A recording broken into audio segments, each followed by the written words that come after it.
Chapter 1076 Dorian's Request Outside Room 2016 at the Hat Trick Inn on Sherwood Burrows 22, Hope Street. Furs directly walked through the wall without drawing anyone's attention. Then, she knocked on the door in a rhythm that was previously agreed upon. Not long after, Dorian Gray Abraham, who was dressed in black, with his broad shoulders and thick arms, unlocked the door and turned the doorknob. The gentleman quickly sized up the area and made way for Furs to enter the room. "I really didn't expect you to become a scribe so soon." After closing the door, Dorian carefully examined the door's lock before turning around and sighing. Based on the standards of this era, he was considered a middle-aged man, but he was still a Sequence 7 astrologer. He had no hope of advancing yet. His student, Furs Wall, took about a year to go from Sequence 9 to Sequence 6. This comparison between the two made Dorian feel poignant and sad. The Abraham family's bloodline should have been noble and enviable, but now, it was a heavy curse that made him depressed. "It's because you taught me well." Although Furs didn't like going out and enjoyed staying at home, she would still be invited by the nobles from time to time. She was a best-selling author who participated in high society's literary salons, so she wasn't clueless as to how to speak. Furthermore, she had indeed obtained quite a bit of help from her teacher, from providing knowledge and money to formulas and ingredients. Dorian looked at her and shook his head with a smile. "It's not like you're my only student. As far as I remember, this advancement speed can only be matched by one person." He paused and continued, "Next up, your target is Sequence 5 Traveler. And I have even higher expectations for you. I hope that you can obtain godhood and become a Sequence 4 secret sorcerer. Of course, I also have a request. When you truly become a demigod, try to pray to a hidden existence and listen to his answer to figure out what he is talking about. This is indeed a bit dangerous, but a Sequence 4 demigod would have sufficient power to withstand it. Without any other elements at play, there shouldn't be any problems." "Teacher, is this answer important to you?" Although Furs knew what was going on, she still acted curious and puzzled. Dorian fell silent for a few seconds before sighing. "It's very important. My parents, my brothers, my sisters, my children, too many people have sacrificed their lives in pursuit of this answer, but to no avail. Don't worry. We paid such a huge price because there's an ancient curse on our family's bloodline, and you aren't related to us by blood. I don't expect to find a way to break the curse through that answer during my generation. However, I hope to know where it originates from and understand the cause of my death." Upon saying this, Dorian took a deep breath and didn't continue. For some reason, Furs could feel the weight of time that had accumulated over 1,000 years, generation after generation, bearing down on her shoulders. She really couldn't imagine how painful it would be for a person's ancestors, parents, brothers, sisters, and children to directly or indirectly die from the same curse. Thinking of how well her teacher had been taking care of her, Furs, who had only received this type of care from her elders, opened her eyes, lowered her head, and nodded. "I'll try my best." Dorian held back his feelings and nodded slightly. "The most praiseworthy trait of yours is your kindness." Furs felt a little embarrassed as she turned to talk about a phrase the teacher had mentioned. Family. She remembered that her teacher had never told her about the Abraham family. He had claimed that he, Lawrence, and Elisa were members of a secret organization. In order to differentiate between matters which her teacher had told her and what she had learned at the Tarot Club, Furs had done a serious list of what she should know before she left home. To prevent herself from accidentally revealing information she shouldn't have, Dorian answered simply, "In order to solve the curse, everyone in my family joined that organization." He immediately changed the subject. "Why did you move out in a hurry this time?" "I was targeted by official Beyonders."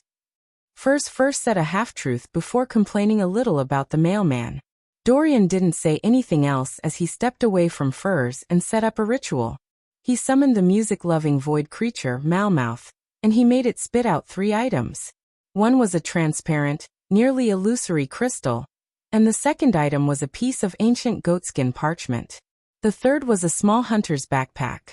This is a Beyonder characteristic left behind by a traveler. With it, you don't need to gather any additional main ingredients. This is the Traveler Potion formula. This backpack contains the corresponding supplementary ingredients. If you don't have a good way to preserve them, try your best to finish digesting the scribe potion within half a year. Otherwise, their spirituality will be completely lost. Dorian handed everything over to Furs. Thank you, teacher, Furs said sincerely. Then, she unfurled the goatskin and quickly skimmed through the potion formula, before placing her focus on the ritual. Set up special coordinates in 4 completely different spots deep in the spirit world, which are all set up extremely far away from each other. The goal of this ritual is? Furs thought for a few seconds and asked her teacher. After consuming the traveler potion, you will wander the spirit world chaotically. When you grasp some degree of initial level over your powers, you will realize that you have lost your way. At that moment, you can use the 4 special coordinates to return to the real world. Otherwise, you will be trapped in the depths of the spirit world for a long time. Not only is it dangerous inside, but it will also assimilate you, making you lose your mind and become a living creature that is attached to the spirit world. Although Dorian had no hope of becoming a traveler, he had seen students advancing to sequence 5 before. Then there should be another alternative, Furs muttered in thought. Yes. Dorian nodded and said, previously, there was something in the organization that could allow people to instantly return to the real world from the spirit world. Unfortunately, it was lost. Without waiting for Furs to ask, Dorian said, if you really become a demigod and fulfill my wish, I'll hand over an important item that I'm in charge of to you. This is an expectation your teacher has for you. One of the powerful sealed artifacts of the Abraham family? Furs had a vague guess, but she didn't dare promise anything. She said the same thing. I'll try my best. Following that, she asked curiously, Teacher, you mentioned that Sequence 4 is a secret sorcerer. What about Sequence 3, 2, and Sequence 1? Dorian immediately laughed. You're only a Sequence 6. Yes, Sequence 3's name is Wanderer. Sequence 2 is Planeswalker, and the Sequence 1 potion name is Key of Stars. Haha, it's a good thing that you mentioned this. I actually forgot to organize a list of things to take note of in the spirit world. These are things that must be remembered after becoming a traveler. In that case, I'll stay for another night. You can visit me tomorrow for the documents. As Furs ruminated over the names of the high sequence potions of the apprentice pathway, she agreed. All right, teacher. After settling these matters, Dorian paced back and forth and thought for a moment before instructing. The beyonder characteristics of the same pathway have a certain attraction towards each other. It's not obvious when one's at a low sequence, but the higher the sequence, the stronger it becomes. Sometimes this kind of attraction isn't something you can directly feel, while also making you unknowingly approach a high sequence beyonder of the same pathway. When you become a traveler, you have to pay attention to this matter. At this point, Dorian paused and said, not many demigods of the apprentice pathway are still alive. Among them, you need to be extra careful of a man named Deities. He is the Saint of Secrets from the Aurora Order, and just like Lewis, he's a traitor of our organization. I will give you his portrait tomorrow. Deities. Furs repeated the name her teacher had mentioned in her mind. At the same time, she had a new understanding about the Aurora Order Oracle, Louis Veen, over the previous chance encounter. Perhaps it wasn't a chance encounter, but the attraction force between beyonder characteristics. Teacher had a sufficiently powerful sealed artifact from the apprentice pathway on him. Furs quickly suppressed this thought, and began asking for advice on how to act as a scribe. In the Berg household in the City of Silver, there's actually a path that can bypass the front of the Giant King's court, and enter the interior from the Waning Forest and Barren Tunnel. Derek Berg recalled the information he had been shared by Mr. World above the gray fog. This was very important to the City of Silver, as the early-stage explorations after the afternoon town camp had set off implied that the closer they were to the Giant King's court, the stronger the monsters that originated from the darkness were.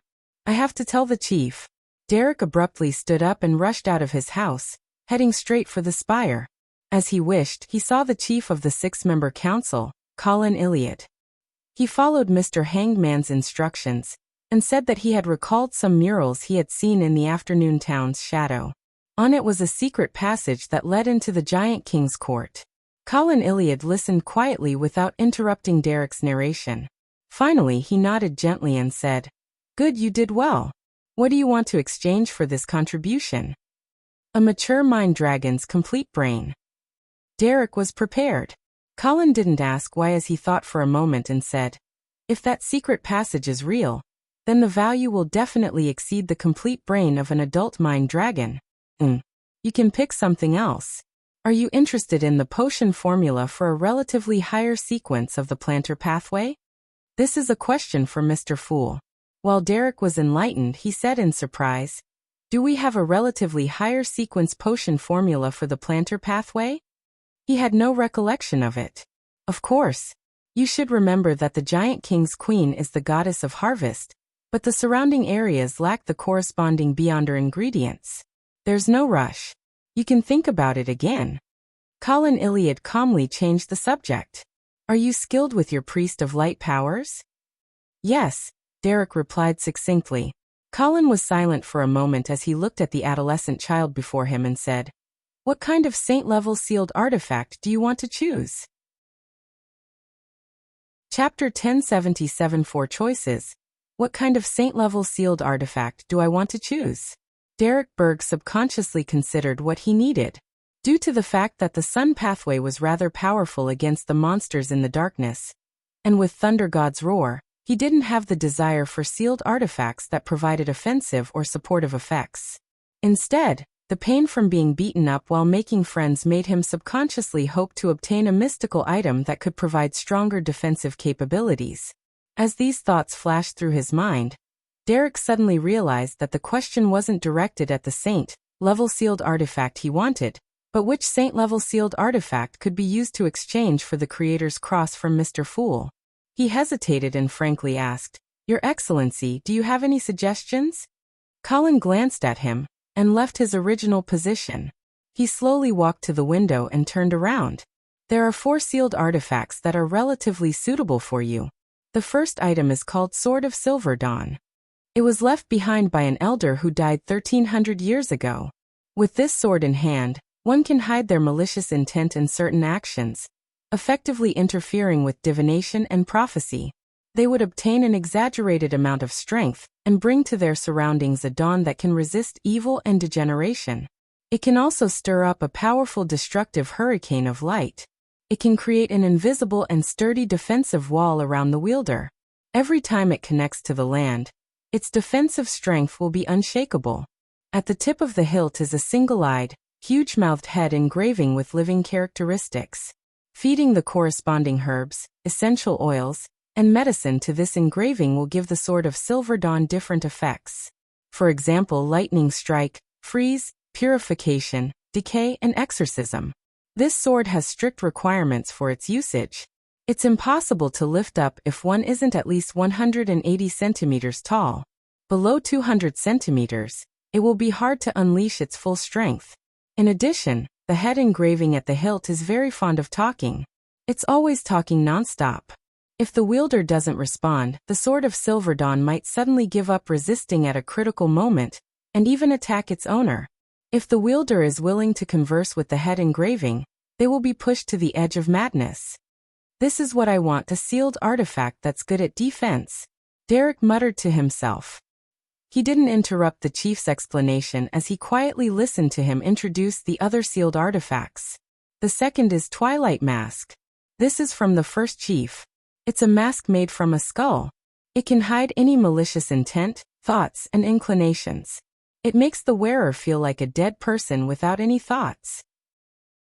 As long as one puts on this mask, one will possess the power of a real giant and have control over the undead. Any living creature that looks directly into the eyes of the wearer will immediately die. Even those that possess godhood will be seriously injured. And even without any direct eye contact, the target of the wearer will slowly wither away as if they were floating across a river of death. The person wearing this mask can also create a terrifying twilight storm. Any item stained with the dim light will disintegrate, rot, wither, and die, losing the vibrancy of life. Most of the attacks, aside from purification, are ineffective against the wearer of Twilight Mask, as though no one can kill a dead person. This Twilight Mask is extremely powerful, but it's extremely dangerous. Even if it's not doing anything, the people around it would suddenly die one after another for no reason. Therefore, it must have a proper sealing method. No matter who it is, once you put on this mask, you will hear the sharp shriek and howls that seem to come from deep within the underworld. This is a psyche attack that will drive people crazy and make them lose their minds. At the same time, as long as you wear this mask for more than 5 minutes, you will permanently become its slave. This sealed artifact is almost useless. Although it's powerful, it can only be sealed. Only a mighty existence like Mr. Fool can ignore its negative effects. Derek opened his mouth, but didn't say a word. Colin Iliad did some recollecting and continued. The third item is called Life's Cane. It can control beyonder creatures with low intelligence and reduce their insanity for a short period of time. It can use incomplete spirits and various materials to complete the ultimate, alchemical life. This could create an ordinary human that can exist for a long time.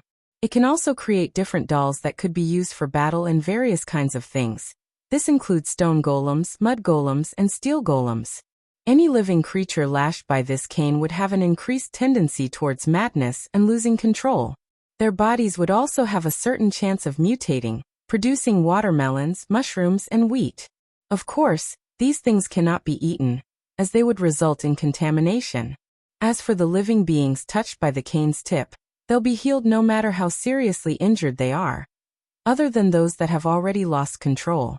This cane will fill the surrounding areas with a vibrant life force. Be it plants or animals, it can grow with exuberance and reproduce rapidly. Unfortunately, it is useless against this land that is cursed. The person carrying Life's Cane has a high chance of mutating. The longer one holds it, the higher the odds. This will result in additional organs, or even them having missing body parts, being replaced by various plants. Sounds very sinister. For some reason, Derek felt a little horrified. Finally, he couldn't help but ask, "What's the fourth sealed artifact?" "It's from a demon which lost control. I hunted it and called it Fallen Flute. This is a plain-looking silver flute. However, once someone blows it, the living around it will fall into an unavoidable illusion. Their anger, sorrow, pain, greed, vanity, arrogance, and other desires would rapidly swell. Some would have their mind explode. Others lose their sanity or experience a loss of control. Being in the vicinity of Fallen Flute, all sentient beings, other than the wielder, will significantly have their mental facilities deteriorate and will easily make mistakes. At the same time, the wielder of the flute is exceptionally sensitive to danger. Sometimes, they can even predict the possibility of a threat to their lives 1 to 2 days early. Wherever this fallen flute is, one's humanity will gradually degenerate, and all kinds of desires will enter center stage as their beliefs are cast aside. The wielder will also turn cold and be unable to have normal emotions again. The more they use it and the more they carry it, the worse it will be. And this might result in conflict with their own pathways acting, leading to an increased risk of losing control. After introducing the fourth sealed artifact, Colin Iliad's light blue eyes, which seemed to be filled with stories, looked at Derek and asked, "What do you think?" "I need some time to consider," Derek replied rather skillfully. "Indeed, this is really important to you. You can't rashly make a decision." Colin nodded. 3 days later, we will set off for the afternoon town camp. Tell me your answer before we set off, and reserve some time to familiarize yourself with the sealed artifact." "Yes, Your Excellency." Derek bowed seriously and left the chief's room. He wasn't in a rush to return home to pray to Mr. Fool. Instead, he planned on heading to the training field first to temper his various domain theurgical spells. This was a habit engraved deep within the pulses of every single person in the City of Silver. Only a self-disciplined person who could endure hardship was able to live longer in these desolate and dark lands. In a dark alley in the Backlund Bridge area, Zio once again met the golden-masked MI9 member, who clearly showed kindness to her. "The judge potion formula might take some time," the golden-masked man said. This was because although the investigation into Zio didn't continue, it didn't end. Zio pursed her lips and nodded, as though she had finally made up her mind. "I don't want that formula anymore." "You gave up?" The golden-masked man was surprised and couldn't hide his joy. Zio didn't directly answer as she turned her head to the side and said, "I'll exchange all my contributions for cash." After hearing her answer, the golden-masked man nodded in relief. "It's best that you understand. Let bygones be bygones. You, your mother, and brother will have a brand new future. Yes, if your contributions are exchanged for cash, it'll be about £2,000. I'll help you gain more. After that, you can continue being an outer circle member of MI9. Having an official status is very useful for unaffiliated Beyonders." Zio was silent for a few seconds before her lips quivered. "Thank you." She could clearly sense the kindness coming from the man in front of her, so she sincerely thanked him. However, there was no way she was giving up. The reason why she chose cash was because she had already reserved the Judge Potion formula from the World Gehrman Sparrow. The crazy adventurer had also claimed that the Disciplinary Paladin Potion formula would subsequently follow. At the same time, giving up on the surface could effectively dispel the suspicions of MI9. After briefly explaining the progress of the previous commissions, Zio bade farewell to the golden-masked man and left the alley. On Tuesday morning, Furs went out early and came to the Hat Trick Inn in Sherwood Borough where she met her teacher, Dorian Gray. This is one of the things to take note of in the spirit world. This is a portrait of Bodhi's. Dorian covered his mouth and yawned before handing a thick stack of paper to Furs. Furs wasn't in a rush to read the documents as she cast her gaze at the portrait. On it was a black-robed man who likely wasn't even 40. His brown hair was slightly curled, but it gave off an unusually firm feeling. His dark eyes seemed to contain countless objects. This is the Saint of Secrets.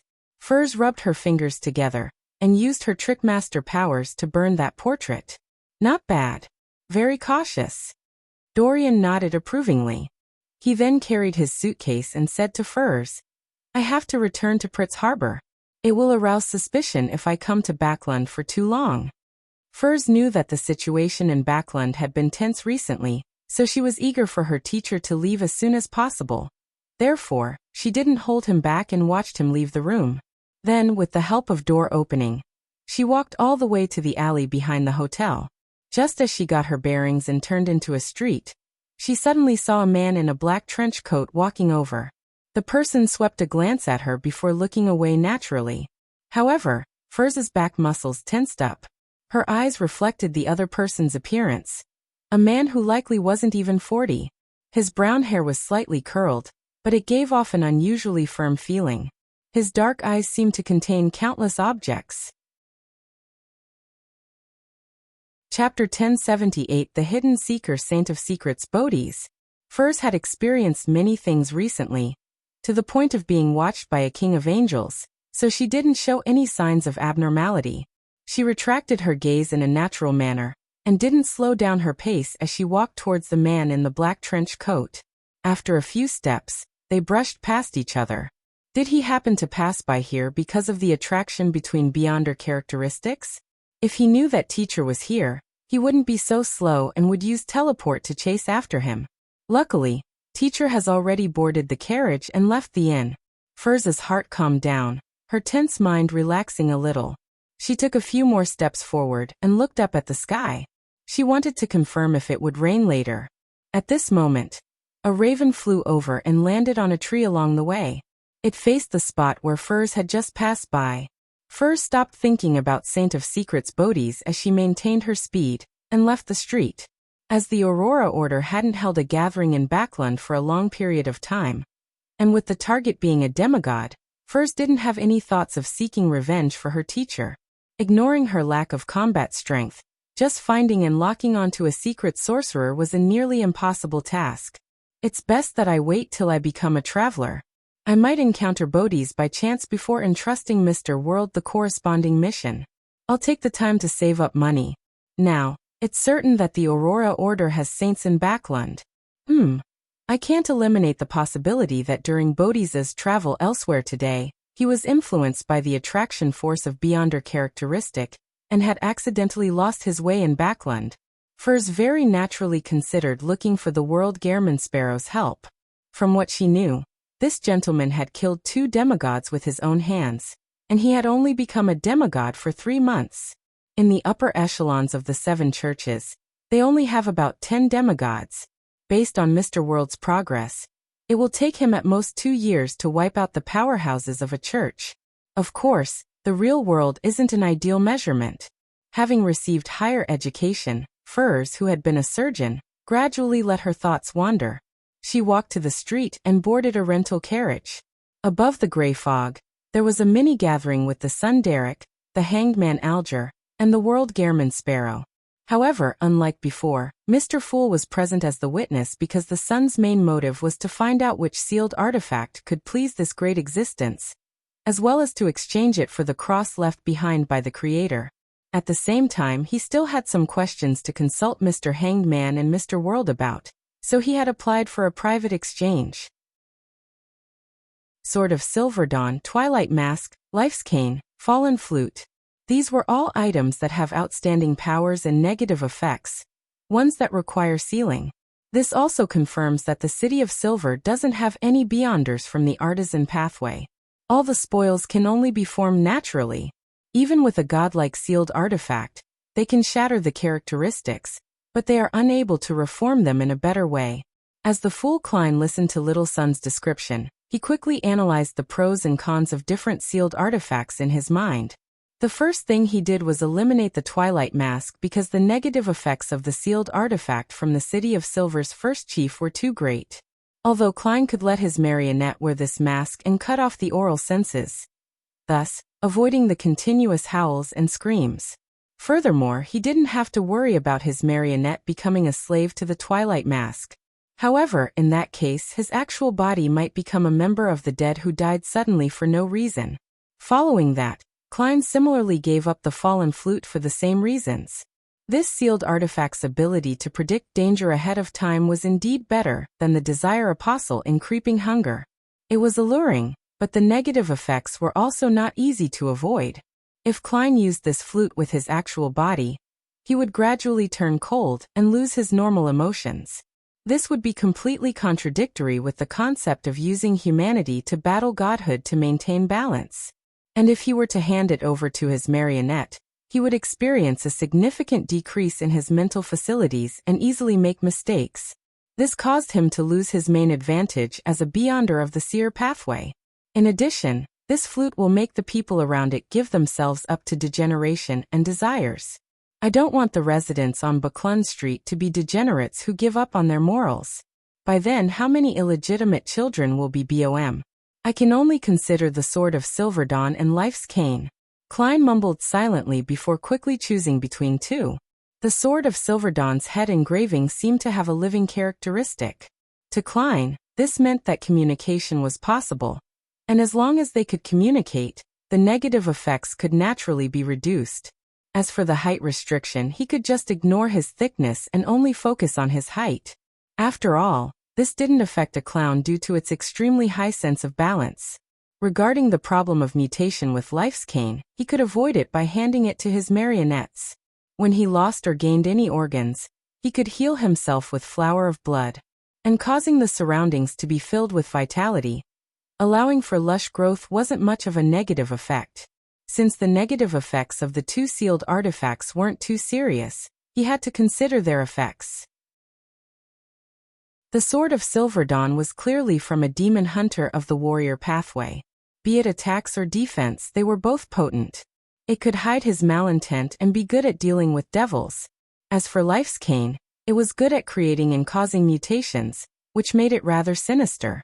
After a few seconds of consideration, when Derek asked for the answer, the fool Klein spoke unhurriedly, as though he was discussing something ordinary. The cane. In the end, he decided on Life's Cane. In fact, the Sword of Silver Dawn and Life's Cane had their own pros, making it a tough decision. Klein's final decision stemmed from an uncommon reason. The sinister Life's Cane could be described as bizarre, so it could effectively aid him in acting as a bizarro sorcerer and raise his potion digestion speed. Yes, Mr. Fool, Derek replied, unable to hide his joy. This meant that when he completed the sacrificial and bestowment ritual, he would obtain the cross from the Creator. After determining this, he cast his gaze at the figure at the bottom of the long bronze table. Mr. World, other than the complete brain of an adult mind dragon, Do you still need a relatively high sequence potion formula for the planter pathway? As the secret passage of the Giant King's court was shared by the world, he became the target of Derek's question, and not Mr. Fool. Of course, to Derek, the world was Mr. Fool's blessed. His answer represented Mr. Fool's intentions to a certain extent. A relatively high sequence potion formula for the planter pathway. Sitting at the end of the long bronze table, the Fool Klein immediately had a headache and fell into an intense internal struggle. He could roughly understand what the chief of the City of Silver's thought process was. On the one hand, this experienced demon hunter hopes that he can usher in a bright future through the Giant King's court's exploration, while on the other hand, he's still cautious and doesn't hold much hope. He's prepared to continue staying in the darkness, so he mentioned the planter potion formula to see if Mr. Fool has the corresponding authority, or rather, does the faction that he watches over have a need for it. If this could bring about certain feedback, it would effectively improve the survival of the City of Silver. Meanwhile, on Klein's end, Frank Lee had recently come to believe that he's just one step away from his research goals. When he becomes a druid, he should be able to succeed. This made Klein very hesitant on whether he should give him a push. I don't know what the future holds. I'll just focus on what's in front of me. A Sequence 5 Beyonder, who doesn't even have godhood, wouldn't be able to do anything too serious. Furthermore, Ma'am Hermit is already a demigod. It's not a big problem for her to watch out for Frank. Klein thought for a moment and let the world Gehrman Sparrow say, Sequence 5. What if there's more? Derek pressed. Klein felt like he was being tested. After a few seconds of silence, he said, if your side is willing to give it, then that works. All right. Derek didn't probe any further. Instead, he asked the person beside him, Mr. Hanged Man, I have a strange feeling about this.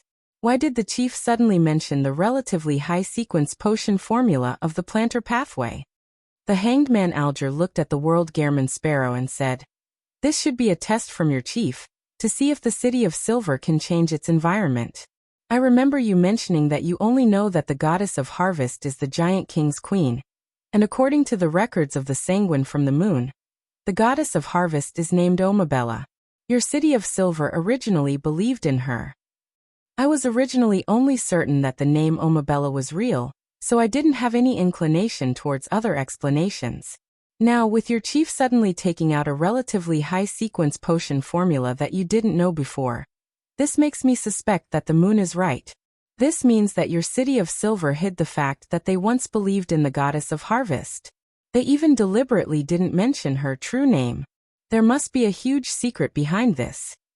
A huge secret? Derek thought seriously but couldn't think of any secret. Fortunately, this wasn't an important matter to him. He quickly ended the private conversation and returned to the City of Silver to prepare for the exchange of sealed artifacts. Chapter 1079. The hardworking gardeners above the gray fog. Klein, who was sitting at the Fool's seat, beckoned for the unshadowed crucifix. The bronze cross was tied together with an ordinary-looking button, and the surface of the latter was already covered with a layer of crystalline but heavy-feeling particles. This was the Hermit Catlia's judge button. It was reserved for Judgment Zio at a price of £3,500. Therefore, Admiral of Stars had sacrificed it to Mr. Fool in advance, requesting the mighty existence to get an angel under him to shatter it. And on Monday's tarot gathering, Zio had made a reservation for the Judge Potion formula at a price of £2,000. According to their agreement, Justice Audrey wasn't to share anything they obtained from exploring Grozel's travels, other than knowledge. She was only providing free help for the world-killing Vin Rambus. As for the Star Leonard, he had the right to sell the potion formulas and historical knowledge, but obviously Judgment Zio trusted the world Gehrman Sparrow more. The purging should be almost done. This way, I can trade the unshadowed crucifix with Little Sun without any worries.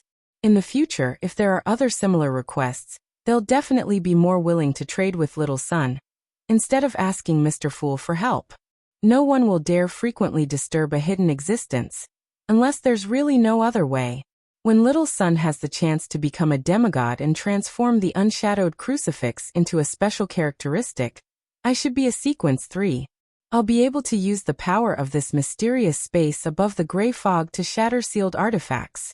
After the disinfection process of the gray fog, Adam probably wouldn't be able to rely on the unshadowed crucifix to lock onto Little Sunday. However, even if he were able to find it through this, it wouldn't be too serious. His brother Amon knew long ago that Little Sun is related to Mr. Fool. Yes, it seems that Amon can freely enter and leave the forsaken land of the gods. I wonder if that's also the case for Adam. As Klein separated the unshadowed crucifix from the button that had begun to praise the sun, he looked at the Beyonder characteristic that had been purged while waiting for Little Sun to hold a sacrificial and bestowment ceremony. The city of silver within the spire. Derek Berg had finished setting up the ritual. He watched as a black, mud-covered doll approached with a wooden cane which looked like nothing special, and he placed it on the altar. After a serious prayer and doing some work, the illusory sacrifice and bestowment door opened and took away Life's cane, leaving behind a bronze-green and spiky cross. At the same time, the name of the cross suddenly appeared in Derek's mind, including information of its usage and its negative effects. He suppressed his excitement and first thanked Mr. Fool before ending the ritual. He walked to the front of the altar, picked up the unshadowed crucifix, and scrutinized it repeatedly. After tidying up, Derek left and went to a room opposite and knocked on the chief's door. "Come in." Colin Iliad's deep voice rang out. Derek turned the doorknob, pushed open the door, walked in, and openly revealed the bronze cross.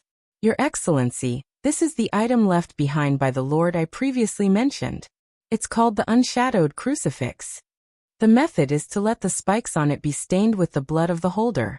He had deliberately changed the term relic to the item left behind. The white-haired Colin had already cast his gaze over when Derek took out the ancient cross. After listening to the introduction, he walked towards it with heavy steps. He took the item and kept examining it. Finally, Colin Iliad placed his thumb on a thorn and allowed fresh blood to flow out. The mottled bronze green started to peel away as the unshadowed crucifix revealed a physical body formed from pure light, illuminating the entire room without any trace of darkness. After an indescribable sacred feeling filled the surrounding area, Colin released his fingers and sighed. This is indeed the Lord's item. Although he was born in an era more than 2,000 years since the City of Silver was forsaken, making it impossible for them to sense the aura of God, this city still had quite a few things that were used to offer sacrifices to the Creator.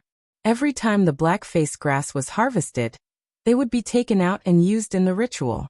Through a comparison with these items, Colin Iliad could almost confirm the origins of the cross. Derek had wanted to give a response, but the heavy tone in the chief's words suddenly pressed down on his heart, preventing him from speaking. Colin Iliad didn't make any further comments and just stood there silently with the unshadowed crucifix in hand. After a few seconds, the City of Silver chief broke the silence and said with a slightly hoarse voice, "The return of the Lord's item is a sign. We shall welcome the sign of dawn. I will hold on to this unshadowed crucifix for half a day. I want to gather all the elders in the city to present this item to them. Heh, even I can't casually deal with a saint-level sealed artifact. Since I lost Life's cane, I have to explain it to the other elders and request to be punished. You must remember that as chief, you must have the courage to shoulder the corresponding responsibilities. You can't avoid punishment just because you think that it's good for the City of Silver. You might be right this time, but you can't guarantee that you're always right. Don't worry. This unshadowed crucifix will eventually return to you." The chief's words are deep and profound. I'll get Mr. Hangman to explain it to me at the next tarot gathering. Derek instinctively wanted to raise his right hand and scratch the back of his head, but in the end, he endured it and informed Colin Iliad of the negative effects of the unshadowed crucifix. Backlund North Borough, 160 Backlund Street. Klein sacrificed winner Inuni above the gray fog to ensure marionette preservation. This was to make it convenient for him to use him in the future. He planned on getting Earl of the Fallen Kona's Kilgore to wear the Flower of Blood ring and wield Life's cane. In day-to-day life he would create some harrowing and bizarre situations from time to time, helping him expedite the digestion of his potion. This way, Inuni had no way of using Flower of Blood to hide in Kona's Kilgore's stomach. He needed to hide in a more concealed manner, making it rather troublesome. Therefore, Klein decided to simply leave him above the gray fog. After all, Klein could create ordinary marionettes anytime he wanted. Why does the action of placing a marionette in a preservation cabinet to keep fresh feel odd? It's not like I'm acting in a horror movie. However, this does fit the name of Bizarro Sorcerer a bit. The angel from the Antigonus and Zeratul family all hang up their marionettes to wine dry. So I'm much better than them. After rubbing his chin, Klein stuffed the ordinary wood-colored cane into a specially made cane he bought through misjudgment. The cane was hollow, and it could be used to contain a sword that wasn't considered too wide. It was perfect for hiding Life's cane. After he was done with this work, he allowed the servant who looked like Inuni, who was actually Kona's, to take away his cane and return to the room next door. He washed up himself before getting into bed. While sleeping soundly in a pleasant, relaxed state, Klein's spiritual perception suddenly stirred. He abruptly sat up and cast his gaze at the attached balcony. The curtains weren't fully drawn, and he could see the situation outside. It was dark green outside the window with vine leaves, and flowers were growing all over the place in layers. This made him suspect that he had been transported to the forest. The corners of his mouth twitched as he vaguely guessed what was going on.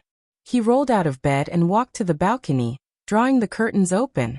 What entered his vision was no longer the garden in the residence of Dwayne Dantes. Instead, it was a lush forest. This is what it means to make the surrounding area become filled with a vibrant life force. Be it animals or plants, they're all flourishing and growing rapidly. Isn't this a little too fast? Klein's expression instantly turned a little blank.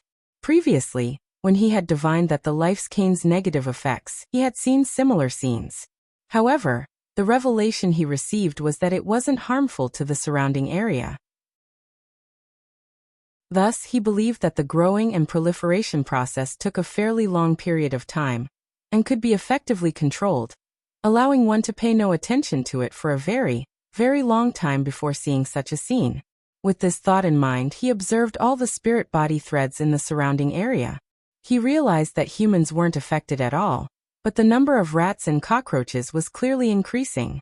This result made him heave a sigh of relief. He looked out of the window at the forest and sighed silently. Indeed, there isn't much danger. It's just quite exaggerated.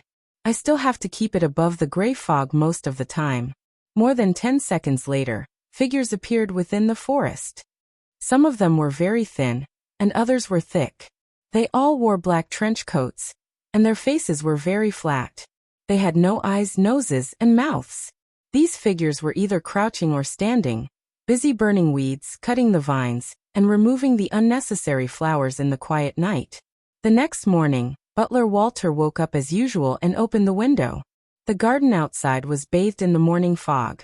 There was some dew that gathered, emitting a fresh scent. Better than yesterday. Walter nodded slightly and praised the two gardeners.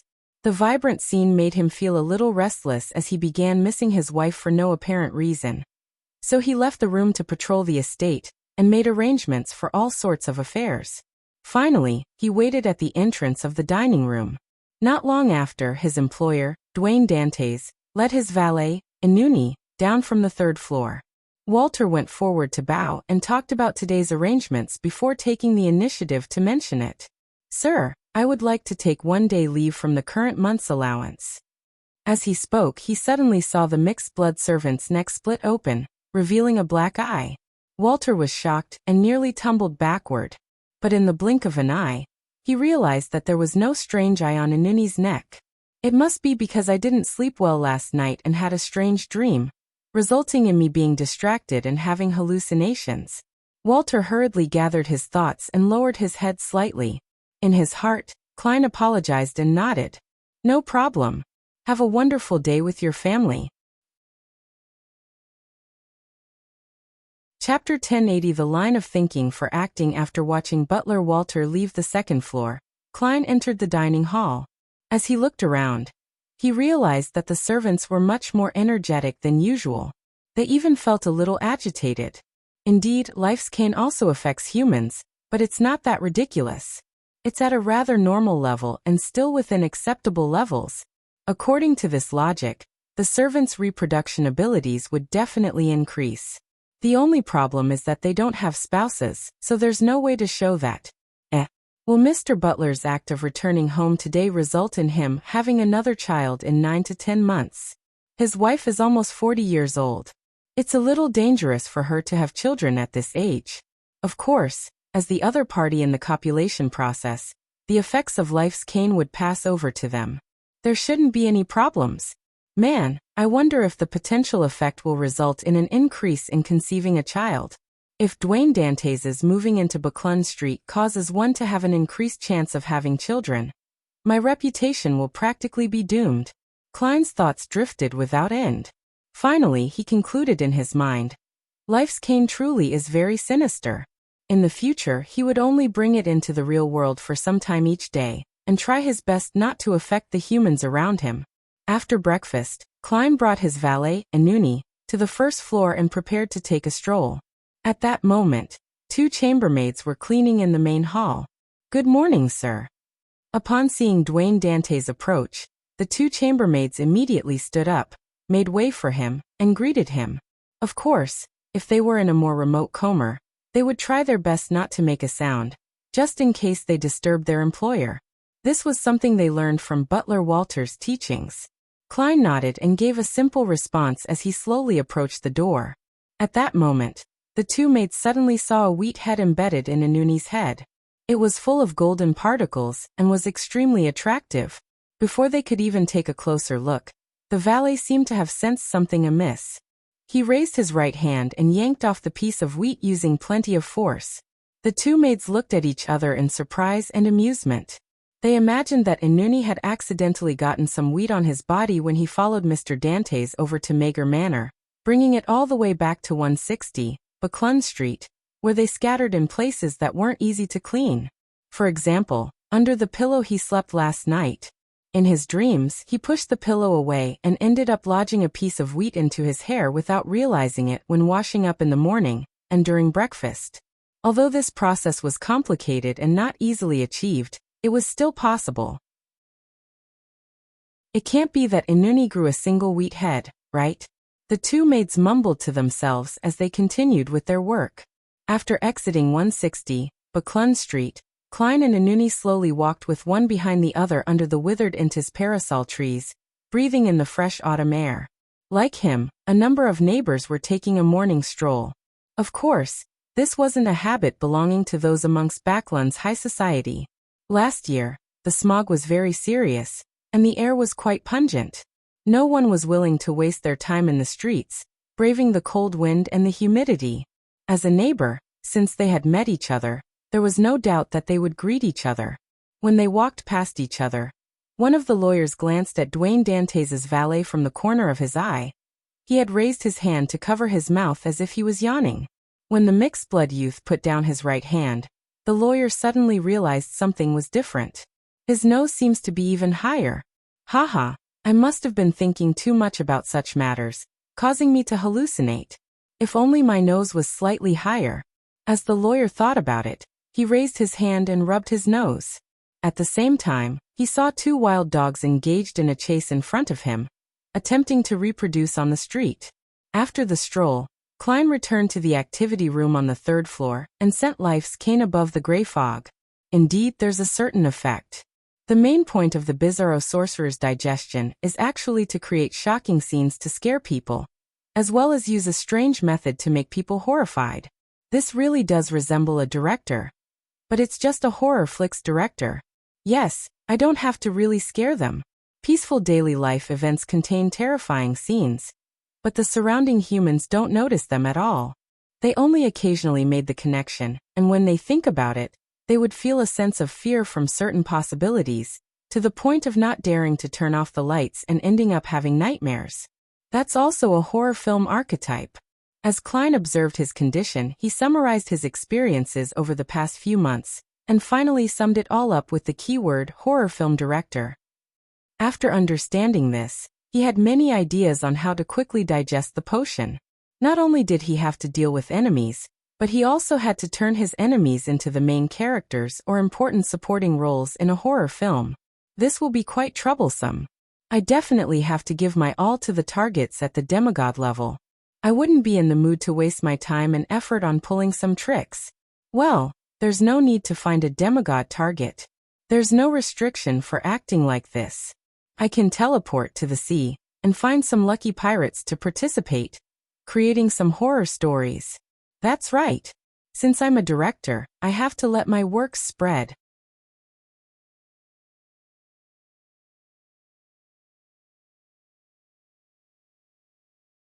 This nickname has even evolved?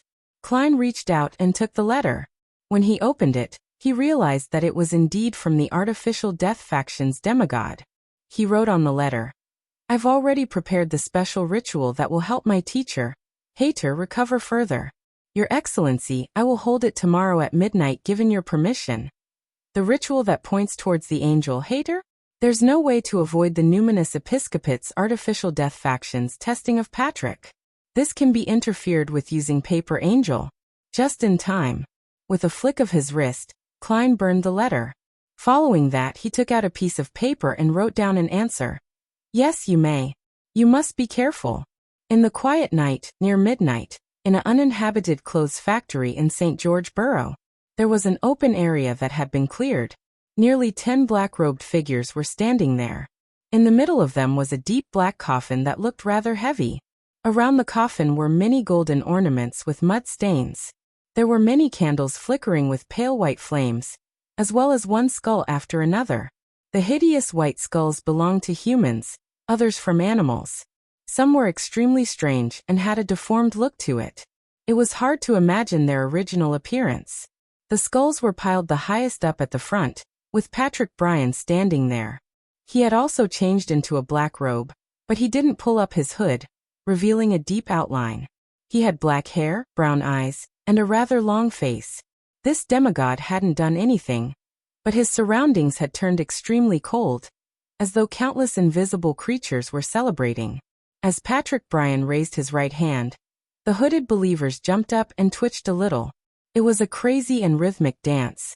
This was a spirit dance, a ritual that death loved. The stronger the spirituality of the dancers, the better the effects. As the dance became more intense, a cold and formless wind blew out from the coffin. Patrick Bryan lowered his head and recited in a language that seemed to come from the underworld. The king from the depths of hell, an angel playing the music of death, the ruler above river Styx. Chapter 1081. The Returnee. With Patrick Bryan's chanting, the bones around the black casket were gradually stained with a dark green layer. They blended with the white, bringing out an extremely scary sensation. As the spirit dance became more and more intense, as though the voices from the underworld were constantly reverberating, the bones floated up one by one, as though they possessed lives of their own. Then, they were cast towards the heavy and pitch-black casket in what could be described as orderly chaos. They passed through the lid and entered as though they were incorporeal.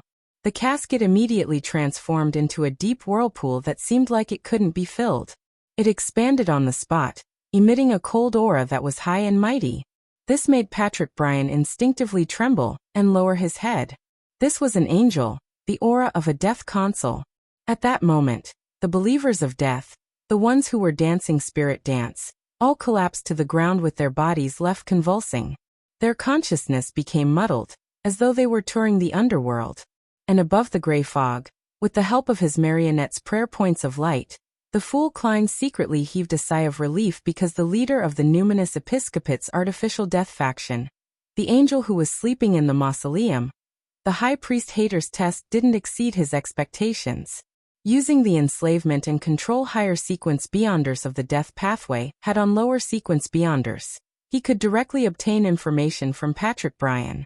From a certain point of view, this was an interrogation at the psyche level, something that Klein was rather proficient at dealing with. He immediately let the red priest card fly into his hand and enter his body. All of a sudden, Klein had a dark red robe draped over him. This appearance seemed to look like rust and settled gunpowder. As for his face, it was covered by a dark gold mask. The patterns on it were ancient and set off a contrasting appearance with the crown he wore that was embedded with gems that sparkled red, blue, and green. Following that, He mobilized all the powers of the mysterious space above the gray fog that he could, turning them into invisible torrents that surrounded the paper figurines he had prepared in advance. Through the prayer lights, it shot towards undying Patrick Bryan.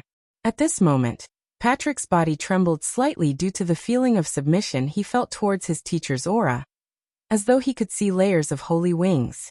Klein had hidden the exact appearance of the flaming angel, allowing a portion of it to be revealed. This also meant that he had interfered with the special effects. One holy wing after another enveloped Patrick before vanishing, causing him to hallucinate in confusion. As a sequence for demigod, he quickly came to his senses. He realized that he no longer yearned to submit and not be able to disobey his teacher's orders. His consciousness seemed to have been pulled out of his body as he stared calmly at everything above the mind world. At the same time, as a zealot, Patrick Bryan didn't hesitate to view Angel's embrace as a gift from death. There was no doubt about it.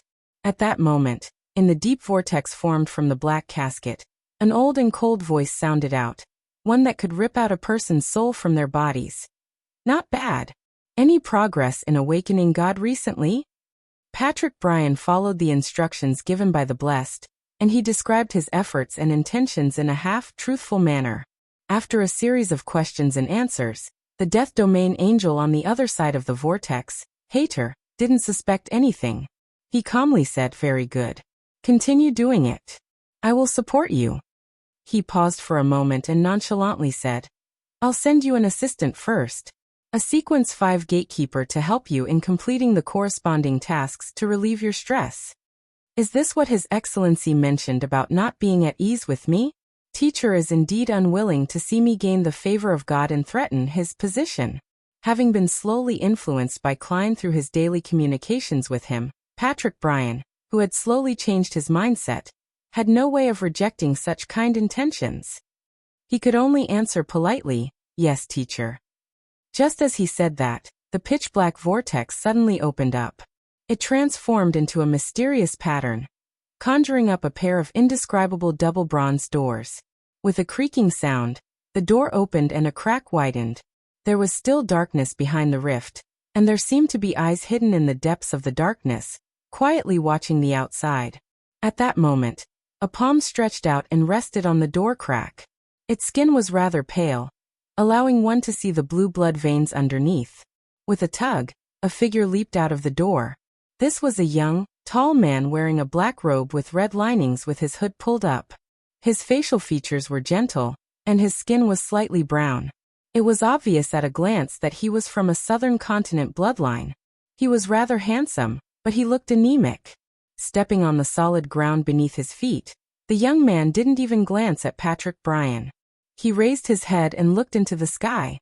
The corners of his mouth curled up as he narrowed his eyes and sighed.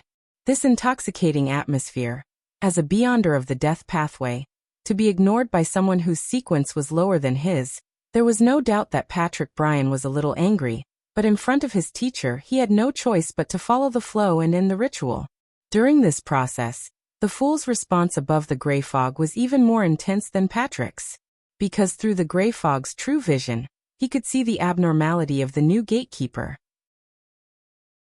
The gatekeeper's internal underworld expanded in an odd manner, covering every part of his body. And there was only one soul in the underworld. A young and handsome soul with red hair, signs of rotting on its face, and a flag mark on its glabella. It wore black blood-stained armor. Klein wasn't unfamiliar with this soul, for he immediately recognized it. The Red Angel Evil Spirit, Sauron Einham Medici. This fellow has returned to Backlund again, and had a certain working relationship with the Angel of the Numinous Episcopate's artificial death faction. Klein instinctively took out the Red Priest card, and accommodated the Tyrant card before summoning the Sea God Scepter. He planned on giving the Red Angel Evil Spirit a zap of lightning storm, but as his thoughts raced, he restrained this impulse and gave up on the corresponding thoughts. This would expose Patrick Bryan's problem, and let the angel from the Death Domain guess that something had happened to artificial death. This wasn't beneficial to the Evernight Goddess's control and digestion of the death pathway's uniqueness. Amidst his thoughts, he quickly left the world above the gray fog, and returned to the real world. He made his marionette secretly leave the clothing factory and teleport away with his body. He had originally planned on creating a shocking experience for Patrick Bryan after the ritual. He had even made some preparations beforehand. Now he could only give up to prevent the Red Angel evil spirit from discovering him.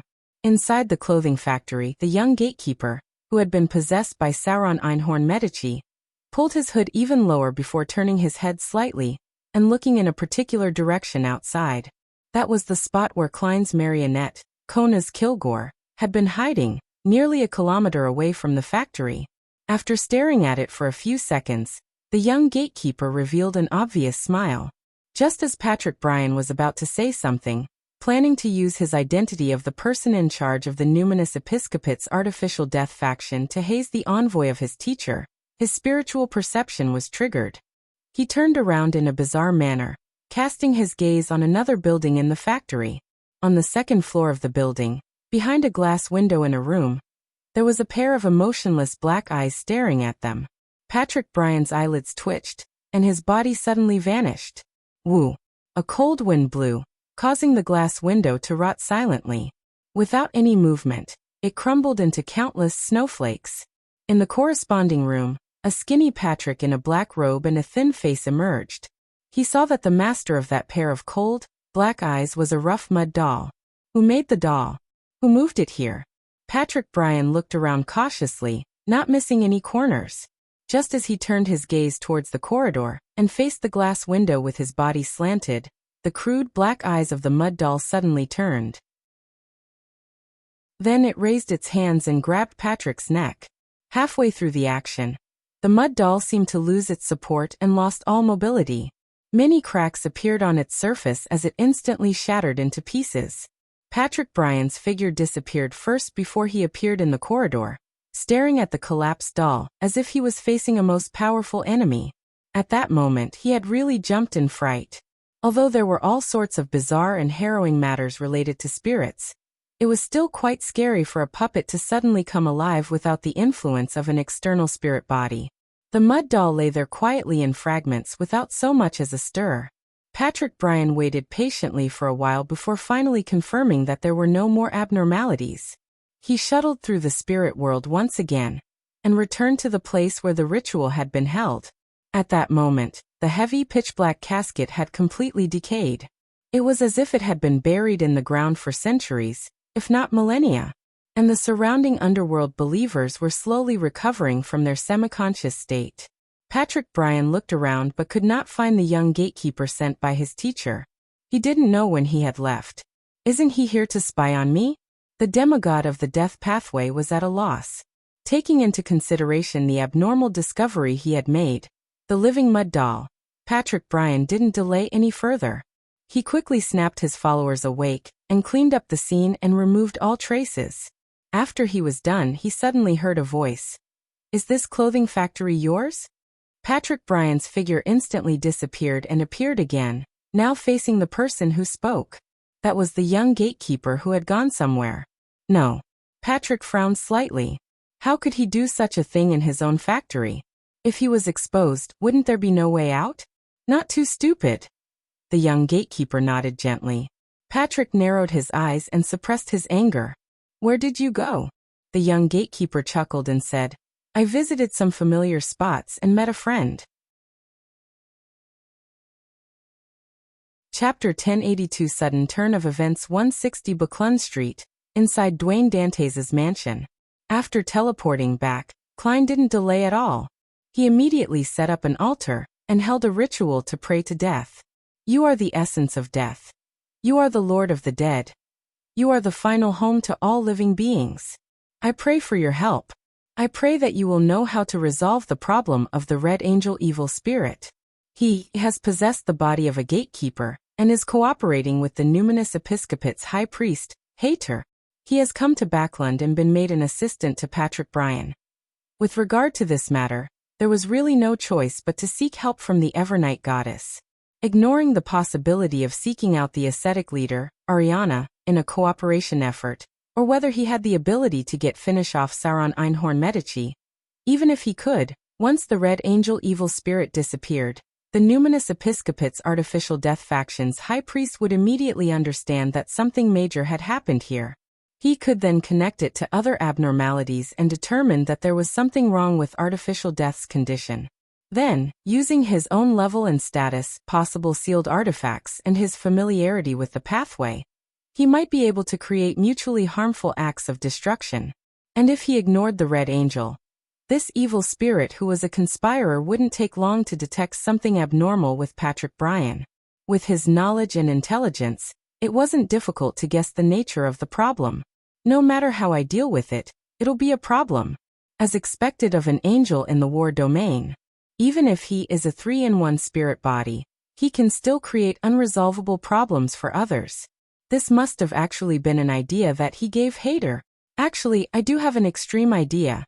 That is to let the Red Angel evil spirit be killed by other churches, official organizations, or secret organizations for another whole different matter. In short, anything related to the goddess cannot come center stage. Things must be made very clear. The difficulty with this approach is how to let an extremely experienced, high-ranking member of the conspiring domain fall into a trap. If I don't handle it well, it might backfire on me. After the prayer ended, Klein casually let his thoughts wander as he waited patiently for the Evernight goddess to give him a response. After more than 10 seconds, the herbal dregs that pleased the deity were swept up by an invisible wind. They flew out and landed on the table, forming words. His coming spells the raising of arms. What does that mean? Looking at the sentence that gave him a sense of déjà vu, he frowned slightly. As a seer, he habitually interpreted it. Due to the king's problem, Lone has fallen into the shadows of war. Hence, the Red Angel that symbolizes war came. This means that it might no longer be possible to stop the war. Upon reaching sequence 1, one would become a symbol of certain phenomena. As these thoughts flashed through Klein's mind, the invisible wind came to a stop. The altar, which was completely isolated by the wall of spirituality, turned extremely silent. There are no other revelations? After waiting for a while, Klein confirmed that this was all, so he ended the ritual and cleared the altar. He then walked to the sofa in the room, and sat down to see if anything else would happen.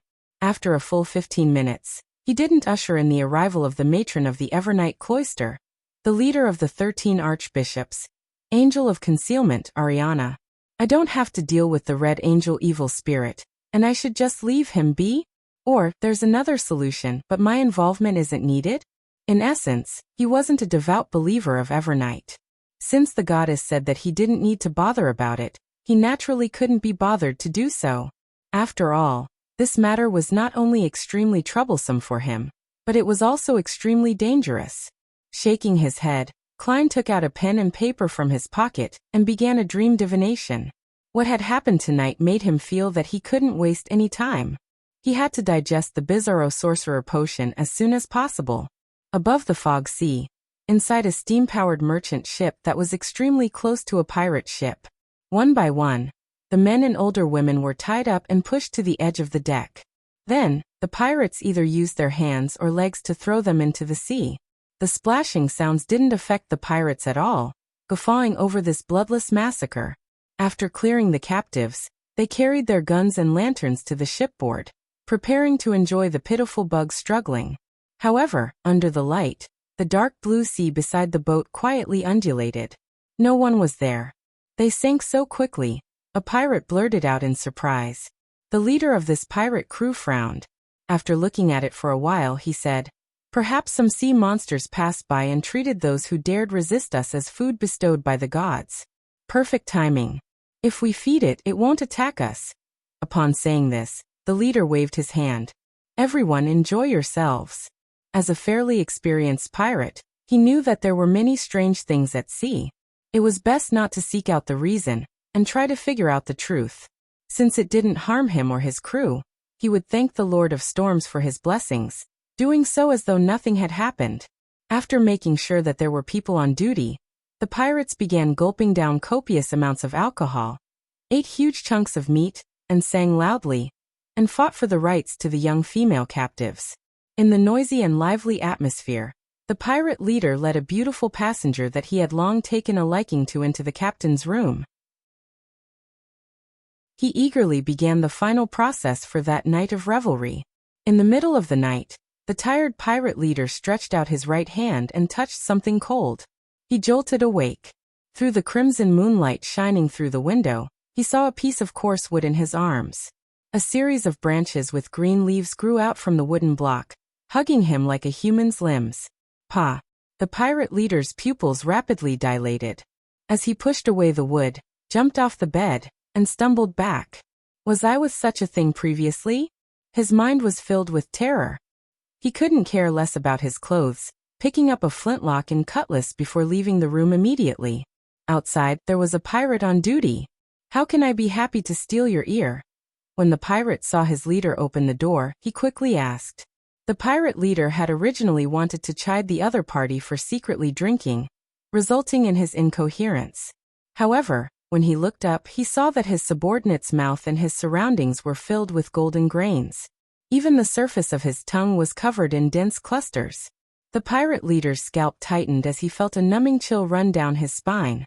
At this moment, the door across the corridor opened as well. A pirate shouted with a sobbing tone. "Oh no, boss, I have a lot of mushrooms growing there." As he spoke, the pirate ran out. At the same time, he felt his eyes itch. He raised his hand and rubbed his right eye. As he rubbed his eyes, a green vine slowly grew out from the gaps between his eye socket and his eyeball. There was a dark red grape at the end of it. The flesh around the grape was a blur. The pirate leader's body froze when he saw this. He asked in a voice that didn't belong to him, "What did you guys encounter?" While rubbing his eye, the pirates who didn't notice the problem said without any recollection, "A pole-like shadow struck me." You. The pirate whose tongue was covered in golden wheat echoed. He was blocked by his leader, and didn't see his fellow crew members' terrifying appearance. The pirate leader's legs began to shake uncontrollably. He instinctively turned around and ran out of the cabin. At this moment, he saw a long wall that looked like a shadow from a pole rapidly sweep towards him before lashing out at him. The shadow flashed and soon disappeared. It was as though it was a surreal nightmare. The pirate leader was just a beat slower before he subconsciously raised his hand to block. This was obviously not effective. Then, he looked at himself in panic and didn't find anything unusual. Thankfully.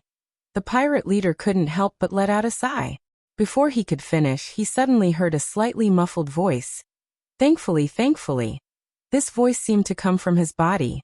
The pirate leader's pupils dilated to the extreme as he involuntarily lifted up his clothes. He then saw 3 cracks appear between his chests, 1 big, 2 small. 2 rows of white teeth were neatly arranged in the large crack, and in the middle of the small crack were 2 lively and nimble eyeballs embedded in them. It was a mouth and 2 eyes.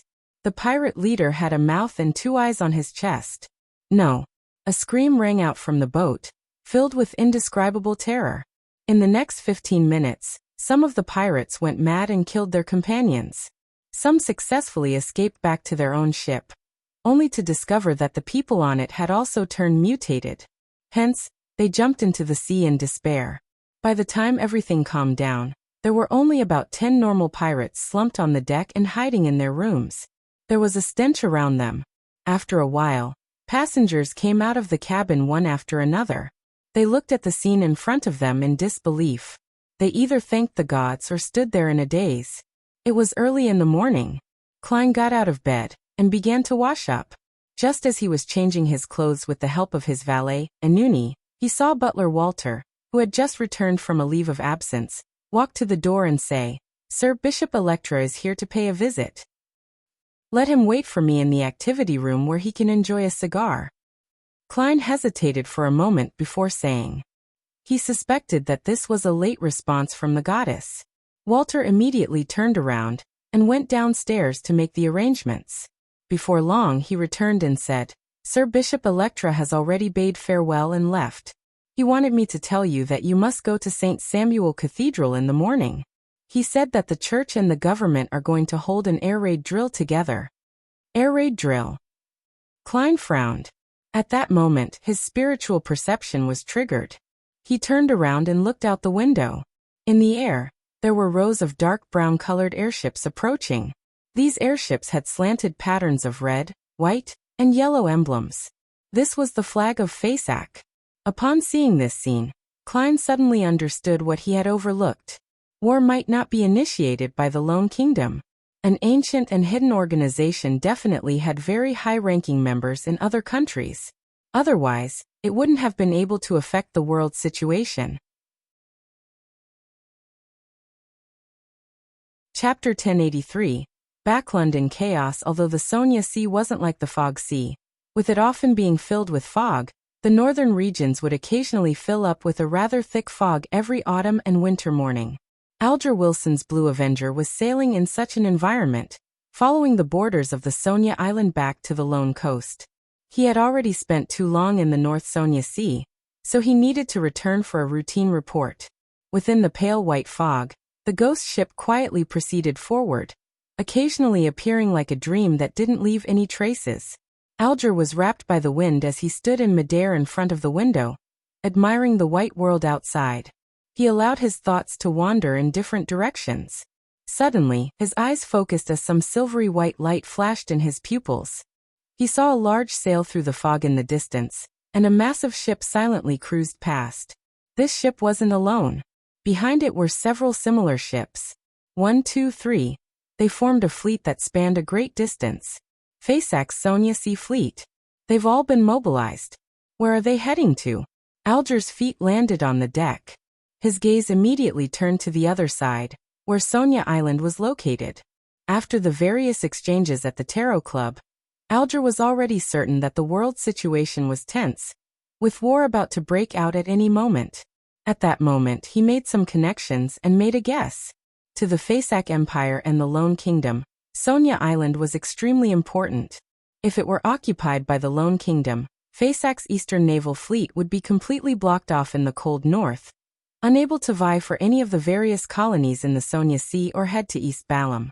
Meanwhile, after waging war, if they wanted to threaten the Lone Kingdom's hinterlands, they would have to cross the Amantha mountain range or cross the mid-seashore, passing through the defenses of several counties. That would be extremely difficult. And if Sonia Island was conquered by the Faceac Empire, then they could use that as a base to attack all the ports in the north and central regions of Lone, including but not limited to Enmat Harbor or Pritz Harbor.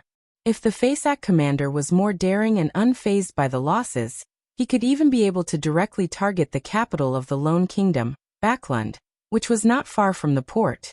It was precisely because of this that the two countries had waged the 20-year war. The Faceac Empire clinched victory, and they had obtained the crucial southern path.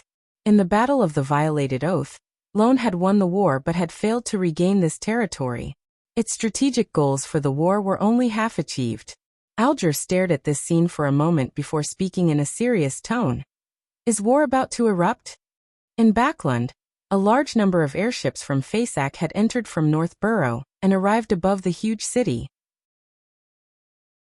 As soon as they drew near, the Holy Wind Cathedral seemed to have made certain precautions. The howling of the wind intensified, turning into several giant bluish-black blades that whistled towards the target like surface-to-air missiles.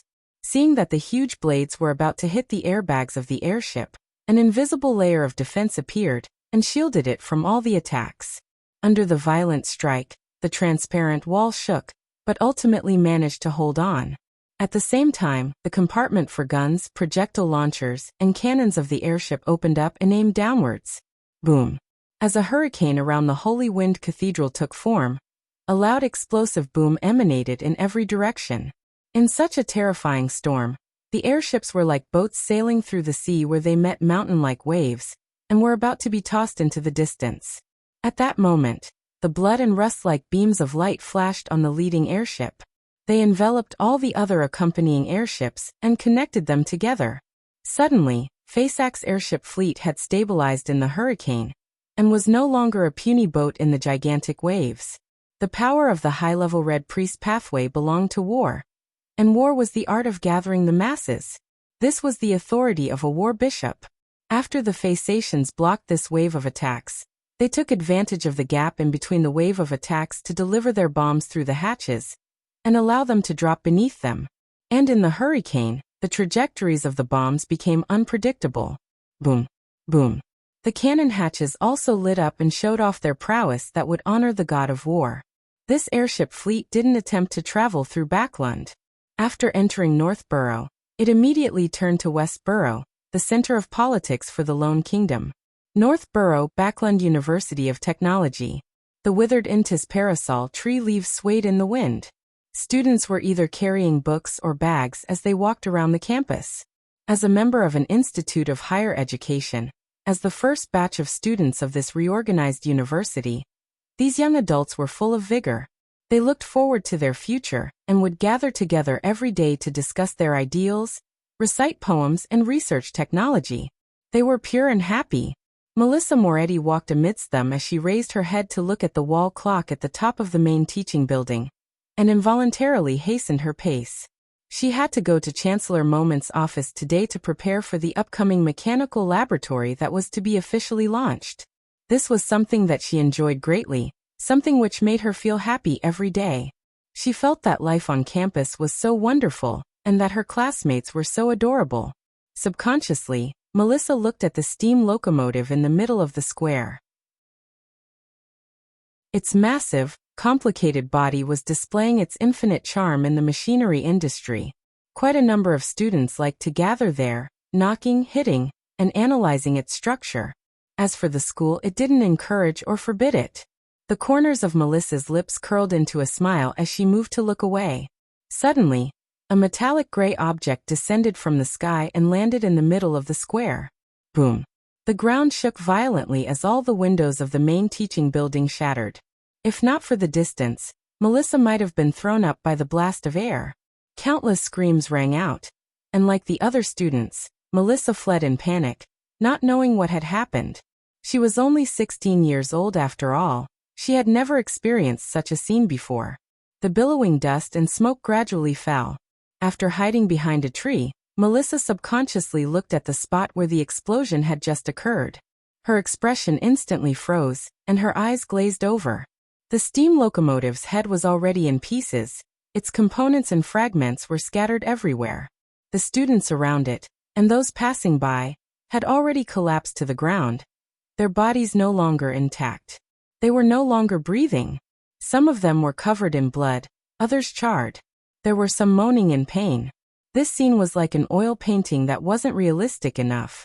Melissa stared at it in a daze, momentarily at a loss for a reaction. Carter. She knew that male student who had a great spirit for research. Every time everyone was in discussion, he would confidently say that he was going to be a ship engineer. Now he only had half his lower body left, and his intestines were all over the ground. Eudora, she was a student from the same faculty as her.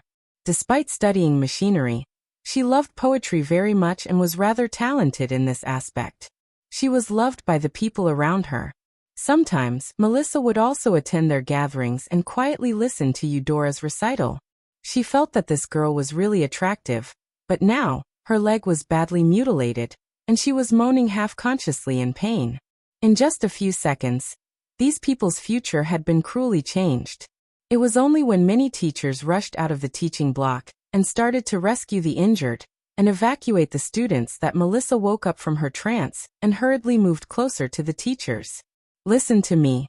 All of you are to split up into two groups. One batch will head to the laboratories, and the other to Tiffany Cathedral. They all have an underground area that you can hide in. One of the teachers wore a look of terror, but he still held his breath and made arrangements with his clear voice as though he had been specially trained. He looked around and saw that the students didn't dare to leave the teachers. He hurriedly said, "Don't worry. The enemy's airship has already turned and gone to West Borough. There's no danger here." His words were accompanied by a rumbling explosion that came from the southwest. West Borough. The kingdom's parliament, various departments, and municipal halls are there. Upon hearing the teacher's words, Melissa immediately thought of many things. As the light in her eyes flickered, she suddenly pursed her lips tightly and ran towards the school gate, ignoring her teacher calling from behind. As she moved along a sheltered area, Melissa quickly arrived on the streets. She panted heavily and looked around, trying to get her bearings. At that moment, she saw the subway entrance nearby. Although she was flustered, she still remembered what the teacher had just said. Underground area that you can hide in. Isn't the subway underground? The bombing has just started, and the subway probably hadn't stopped moving. As her thoughts raced, Melissa rushed towards the entrance that showed signs of bombardment. Upon going underground, she realized that the people here weren't as many as she had expected. Most ordinary people who had never been trained wouldn't think of hiding in here immediately. The subway had indeed not stopped moving, but no one was checking the tickets. After a short wait, Melissa ran over, her lips tightly pursed and her face filled with anxiety. After 3 stops, the subway stopped at King's Avenue. Melissa squeezed through the crowd and rushed out of the carriage. She had already recovered her stamina. She ran along the stairs, her speed increasing ever so slightly before she quickly reached the surface. At this moment, whatever she could see was in a state of chaos. Many buildings had collapsed as they were burning in scarlet flames. Broken limbs, blood, and the dead were everywhere. She could hear cries, screams, and orders. Upon seeing this scene, Melissa became even more anxious as she tried to run towards the 4-story building where the kingdom's Ministry of Finance was located. However, the area had already been sealed. She could see that many window panes had shattered. The walls were riddled with bullet holes, and there were still traces of an explosion. Melissa tried to enter the perimeter, but was stopped by the soldiers who were maintaining order. This only served to increase her anxiety as her eyes reddened. At this moment, she saw a familiar figure. It was the black-haired, brown-eyed Benson who wasn't wearing a hat. Upon seeing Melissa, Benson immediately rushed over. He looked anxious and angry as he shouted, "Why are you here? Why aren't you hiding underground? I'm very safe here. Quick, follow me there." "Didn't you not go underground either?" Melissa, who had never been shouted at by her brother, wanted to instinctively retort, but her vision was already blurry. "Phew." After he shouted, he let out a breath and softened his tone. "It's good that you're okay. Quick, don't wander around on the streets." Upon hearing his words, the panic and concern in Melissa's heart calmed down. At this moment, she felt that even if she were to die, it wouldn't be that scary anymore. At least, she wouldn't be the only one left at home. At this moment, a bomb was blown over by a hurricane and was landing towards the area. But suddenly, the bomb changed directions abruptly and flew off horizontally. Boom. It exploded in midair, only stirring up a blast of air. Chapter 1084 The People in War. Boom. Boom. In the building at Sherwood Burrows 17, Minsk Street, the female owner of the building, Stellan Sammer, and her maidservants heard a loud explosion from afar. She fearfully hid in a corner of the room, feeling as though the ground beneath her feet was trembling. Only after the constant, terrifying commotion started to fade away did she straighten her body and look left and right with an unusually strained mind. What exactly happened? The 2 maidservants simultaneously shook their heads. They were both at a loss and also afraid. As soon as she left the corner of the room, she instinctively wanted to walk out of the room and talk to her neighbors to figure out what had just happened. However, she was worried that another attack would happen again, so she had no choice but to pace around in the living room. After a few minutes, she suddenly heard the sound of the door opening. She quickly turned her head and realized that her husband, Luke Sammer, had returned with his valet. "Aren't you working?" Stellan asked subconsciously. The stout Luke replied solemnly, "I happened to pass by the vicinity and came back immediately. Quick, put on your coat. Let's go to the cathedral now." "What happened? What happened?" Stellan asked again. Luke took 2 steps forward and said, "Faceax airships are bombarding Backlund." How? How could this be?" Stellan's eyes widened in disbelief. "Now is not the time to discuss this. Whatever it is, it has already happened. We have to go to the cathedral immediately." Luke gave his wife a hug. "Don't worry too much. I think those airships aren't heading over." All right, Stellan replied in a panic. As she wore the coat the maidservant had brought over, she instinctively said with concern, "What about the children? They're at the church's school, so there will be people who will arrange for them to take shelter. We don't have the time to reach them," Luke said calmly. "All right."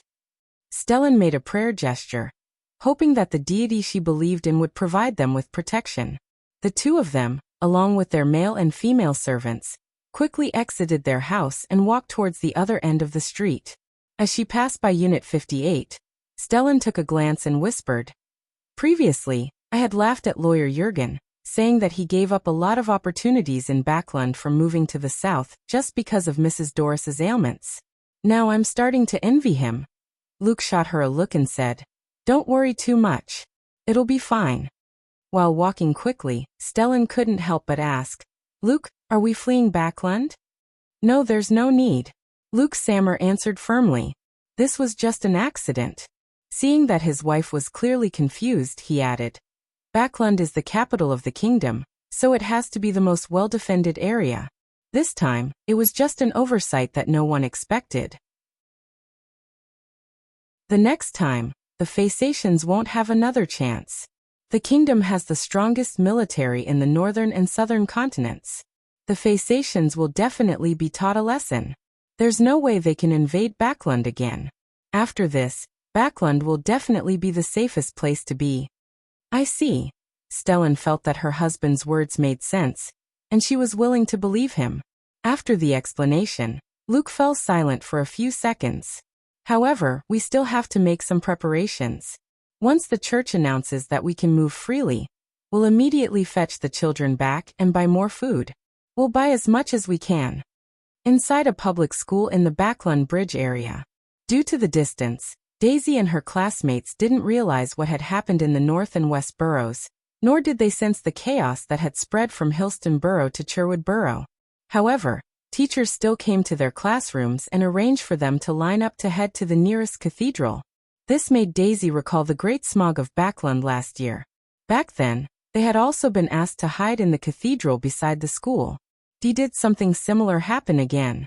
The trauma in Daisy's heart made her tremble slightly as she felt intense sadness and anger. When she passed by the door, she couldn't help but turn her head to look at the teacher in charge and ask, "Is it another disaster?" "Maybe." The teacher didn't know the details and had only followed the orders sent by a telegram. "Is there a disaster like this every year, or maybe even more than one?" Daisy asked with a slightly ethereal voice with a tinge of innocence. The teacher looked at her with pity and shook his head. "All difficulties will pass. God will protect everyone." Daisy didn't waste his time, and followed the crowd to the nearest cathedral in a somewhat blank manner. North Borough, 22 Phelps Street. After hearing the explosion inside the Lone Charity Bursary Foundation, the first thing Audrey did was to conceal her dragon scales before rushing to the window. Seeing the airships with the Phasac flag appearing in the air, and the bombs being carried away by a hurricane and being thrown into the distance, either landing on the ground and exploding or disappearing as though they had entered the spirit world, a thought flashed across her mind. The words that the world Mr. Gehrman Sparrow had said, as well as the mission of the psychology alchemists. She came to a realization. War had truly erupted. She immediately turned her head and said to the huge golden retriever Susie, her personal lady's maid Annie, and the others, "Quick, hide in St. Samuel Cathedral." Although Audrey didn't know how to deal with an air raid, the education she received from a young age told her to go to a cathedral as soon as possible if she ever encountered danger. In fact, she instinctively wanted to rush back to Empress Borough to protect her mother. However, considering that Annie, the other servants, and staff were ordinary people who lacked experience and the ability to deal with Secre crisis, she had no choice but to take care of them and accompany them to St. Samuel Cathedral. In order to resolve any dangers that she might encounter along the way, she planned to put on hand of horror and lie. On the one hand, she could distort the trajectory of bullets, while on the other hand, she could control flames and trigger the bombs in advance. In the face of long-range attacks, the beyonder powers of the spectator pathway were indeed not effective. While secretly protecting her servants and the Foundation's staff, she successfully entered St. Samuel Cathedral and saw a few bishops and priests approaching her. "Miss Audrey, you don't have to worry about the Earl and his wife, as well as Lord Hibbert. They have people to protect them. An air raid like this won't harm them. Besides, you also know how grand your family basement is and how strong it is." One of the bishops quickly brought her to the side to console her. After taking off her fishnet gloves, she nodded and acknowledged the words of the bishop. She was no longer in a hurry to return home and instead asked, What's the current situation like? The Phasacians have lost 2 airships and have moved towards Westboro. Don't worry, all the defenses have been mustered. They won't cause any further damage. After a simple exchange of words, the bishop led Audrey's group towards the underground area of the cathedral. And further below was where the Nighthawks were active. 160 Backlund Street. Butler Walter and a group of servants hid in an underground area which was used as a wine cellar. This was done under Dwayne Dantes' orders, and this gentleman had headed out to find Bishop Electra with his valet. After an unknown period of time, Walter and company heard a knock on the door. Through the peephole, they confirmed that their employer had returned. There aren't any more raids now, but it's best you hide at St. Samuel Cathedral for a while, Klein said as he surveyed the area. Yes, sir, Walter replied on behalf of the servants before asking. And after that? As a qualified butler, he often read the papers and understood that the situation was tense. It wasn't difficult to guess that a war would break out after the explosions. Klein thought for a moment before saying, once the church has verified the situation, we'll head to Mager Manor. You can bring your family along. No matter what, the capital of the kingdom is definitely a relatively safe place. And the manor at the periphery of the capital definitely wouldn't be a target of air raids, as it's of no value. Yes, there's enough food in Mager Manor, and there's a large supply of wine. Even if the war were to be extended for a long time, we won't have to worry about starving to death. Upon hearing the employer's words, the servants who had already formed a family immediately revealed looks of delight, wiping away their pale looks of fear. Walter expressed his gratitude directly. He said with some deliberation, "You can buy more food. Under such circumstances, no one will find it excessive. Also, there might not be any more attacks near Backlund, but I can't say the same for security. The manor outside the city must be on guard." Klein nodded. "I've also considered this. I'll discuss this with Member of Parliament Mocht and military personnel, about purchasing a batch of decommissioned weapons and bullets. You must practice more. Anyway, during this period of time, Anuni and I will return to Backlund to handle certain matters according to the situation. If there's anything I haven't considered, I'll make up for it later." As for the food, he didn't forbid Butler Walter from buying it. This way, if a famine really happened, he would have the ability to save them. After discussing the follow-up procedures, everyone in the residence of Dwayne Dantes packed up their luggage and brought their valuables. They followed their employer into St. Samuel Cathedral and arrived underground. With a single glance, he saw Audrey walking amidst the people, placating their moods. He smiled and nodded at her.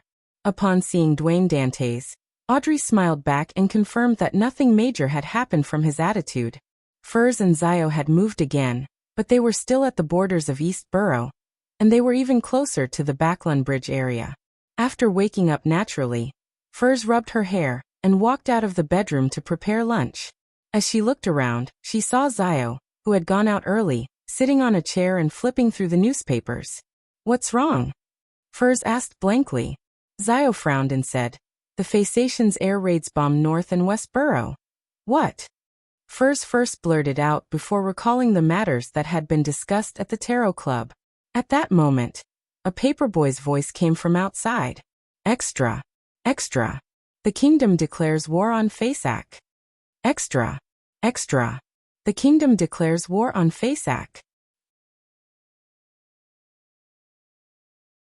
Chapter 1085 Scrutinizing the Situation. Extra! Extra! The kingdom declares war on Fasak. On the way from Mager Manor to Backlund, Klein heard the paperboy shouting on the streets with brisk steps while on a horse carriage. Although he had already made preparations, he still sighed after confirming that the war had truly erupted. He couldn't help but feel depressed again. The grudge from having Sonia Island, a key territory, taken away. The conflict over the rights of the colonies. The defeat from the previous war. The political corruption leading to a recession. Ever since the repeal of the Grain Act, many farmers of the kingdom have gone bankrupt due to the importing of foreign food products. The lower class live in abject conditions. The rich-poor divide only grew deeper. The middle class's blind confidence in the lone kingdom's might, and the eager desire to raise their own positions. the intensifying conflict between different political factions in high society, leading to a fracture. The king and his faction wish for a large-scale war. With all these factors combined, just from an objective standpoint, and considering this from the angle of materialism, it's almost inevitable for Lone to start a war. Reality is the best author. Jumping out from his experience from the past, Klein scrutinized the Lone Kingdom's situation from a fresh point of view. He realized that the tides of the times had already formed and were surging over. Without a true deity's descent, it was completely unstoppable.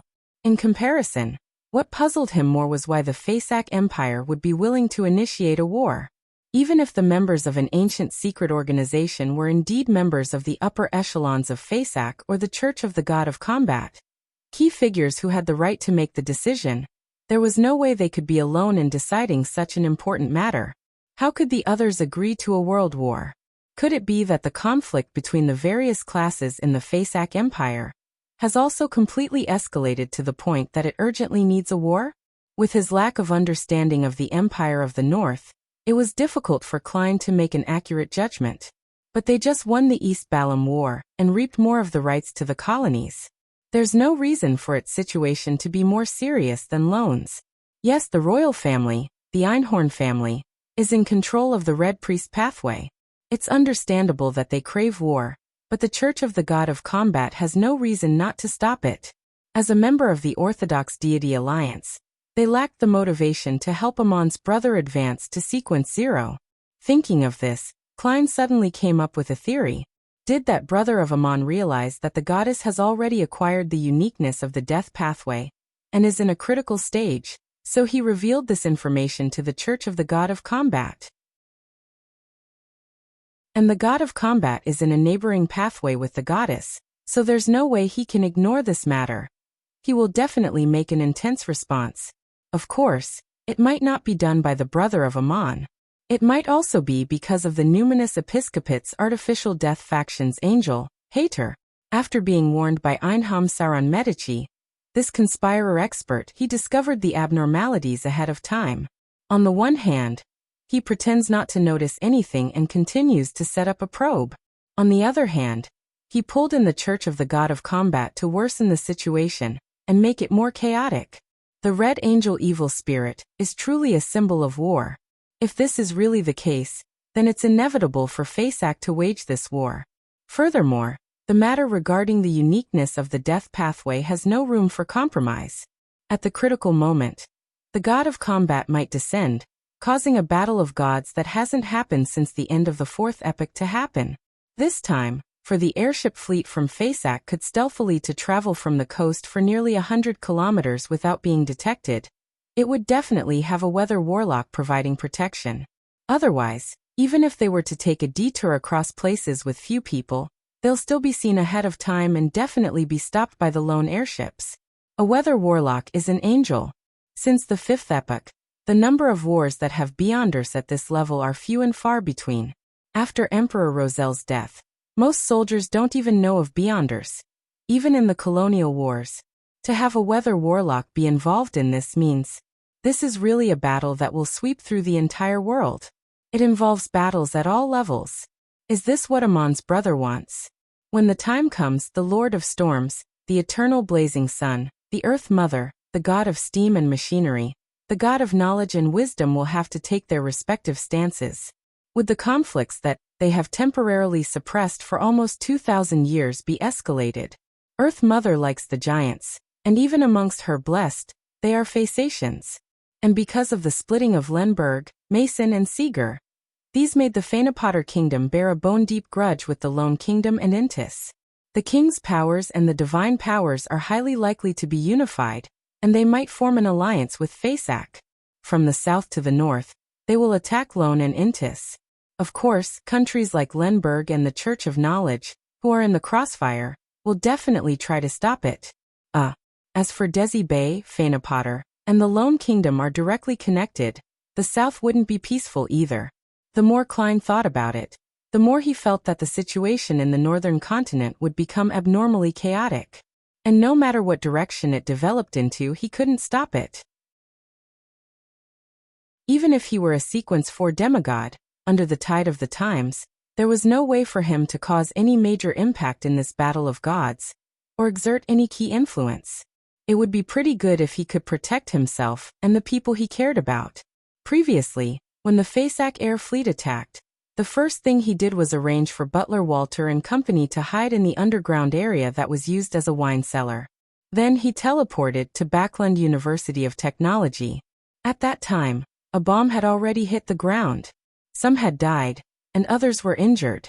The only thing he was thankful for was that his sister, Melissa, wasn't within the vicinity of the explosion. By the time Melissa and Benson met, the airships from Faceac didn't stay for long and quickly retreated from Backlund. Only then did he return to Dwayne Dantes' residence. Phew, Klein let out a slow sigh of relief. He turned his head to look out the window and saw that, after hearing that the kingdom was declaring war on Faceac, a small number of pedestrians on the street wore a look of horror, as though they had recalled the air raid in the morning. Most of them wore blank expressions with a look of panic. They had no idea what they could do even if they wanted to. They might not have truly understood what this war would bring, but they instinctively felt that peace had been broken. The future was a chaotic mess, fraught with danger. Klein retracted his gaze and looked at his valet, Inuni, who was sitting opposite him. From his eyes, he realized that he was somewhat at a loss. He gave a half-smile and sighed. He raised his hand to rub his temples and wiped away his depressed and helpless feelings. He thought about what he could do and what he needed to take note of. No matter what, with this experience and lesson, the King's faction has had a war spark out as they wished. Before all of Lone collapses, it's nearly impossible for Faceac to invade Backlund again. It would be safer for Benson and Melissa to stay here. What's most worrisome is the lack of food and various assassinations. The latter is nothing. The place where Melissa and Benson live in is decided by their own levels.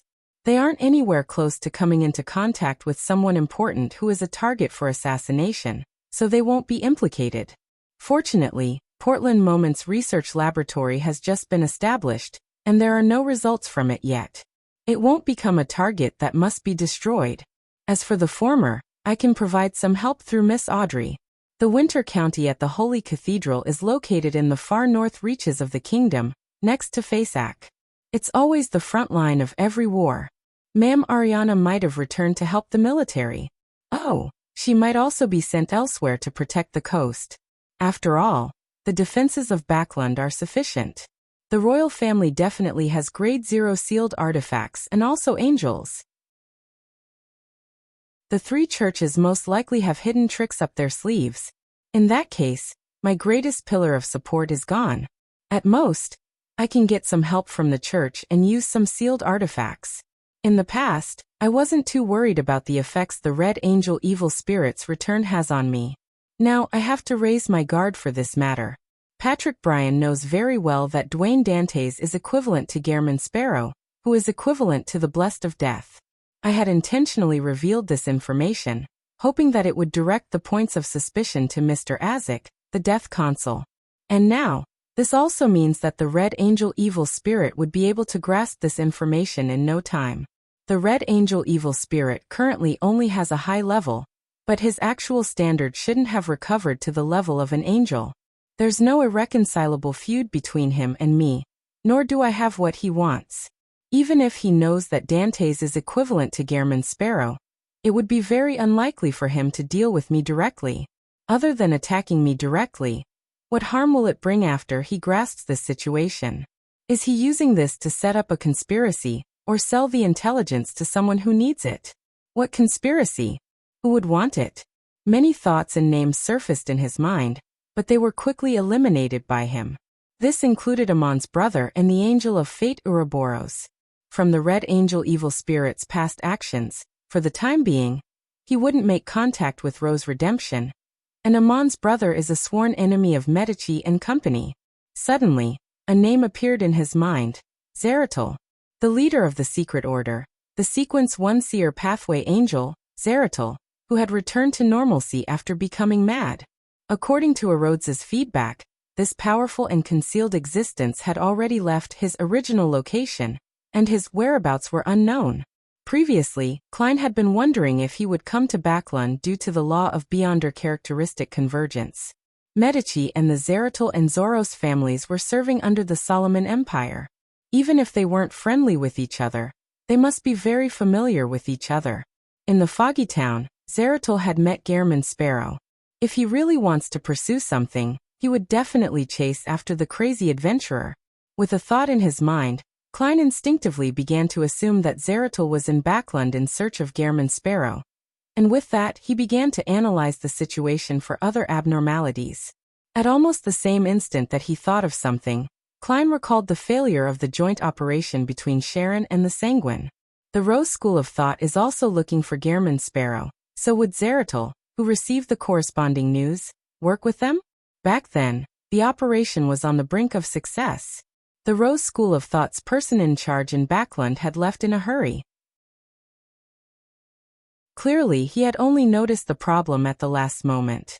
With the Sanguine preparing the corresponding sealed artifact, it's rather impossible for such a failure to happen.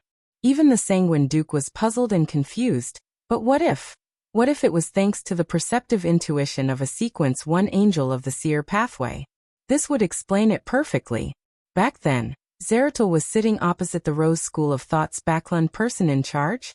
The Rose school of thought retreated in a panic, and had even deliberately left behind a doll to create moonlight and cleanse everything so as to cover up the existence of Zeratul. Also, the fact that Gehrman Sparrow has a certain relationship with the Death Consul isn't a secret. Will Zeratul spread out all his marionettes and sense if there's the power of death in Backlund? Previously, when Patrick Bryan was holding rituals, there was actually Zeratul's marionette watching him. If the Red Angel evil spirit has already sold the intelligence to Zeratul, then wouldn't my returning to Backlund Street in such a chaotic situation be giving myself up? His pupils constricted, and he immediately said to the coachman in front, "Just stop here. I suddenly thought of something else I need to settle." After he said that, he felt extremely tense, afraid that the coachman wouldn't answer him and continue driving. Fortunately, none of this happened.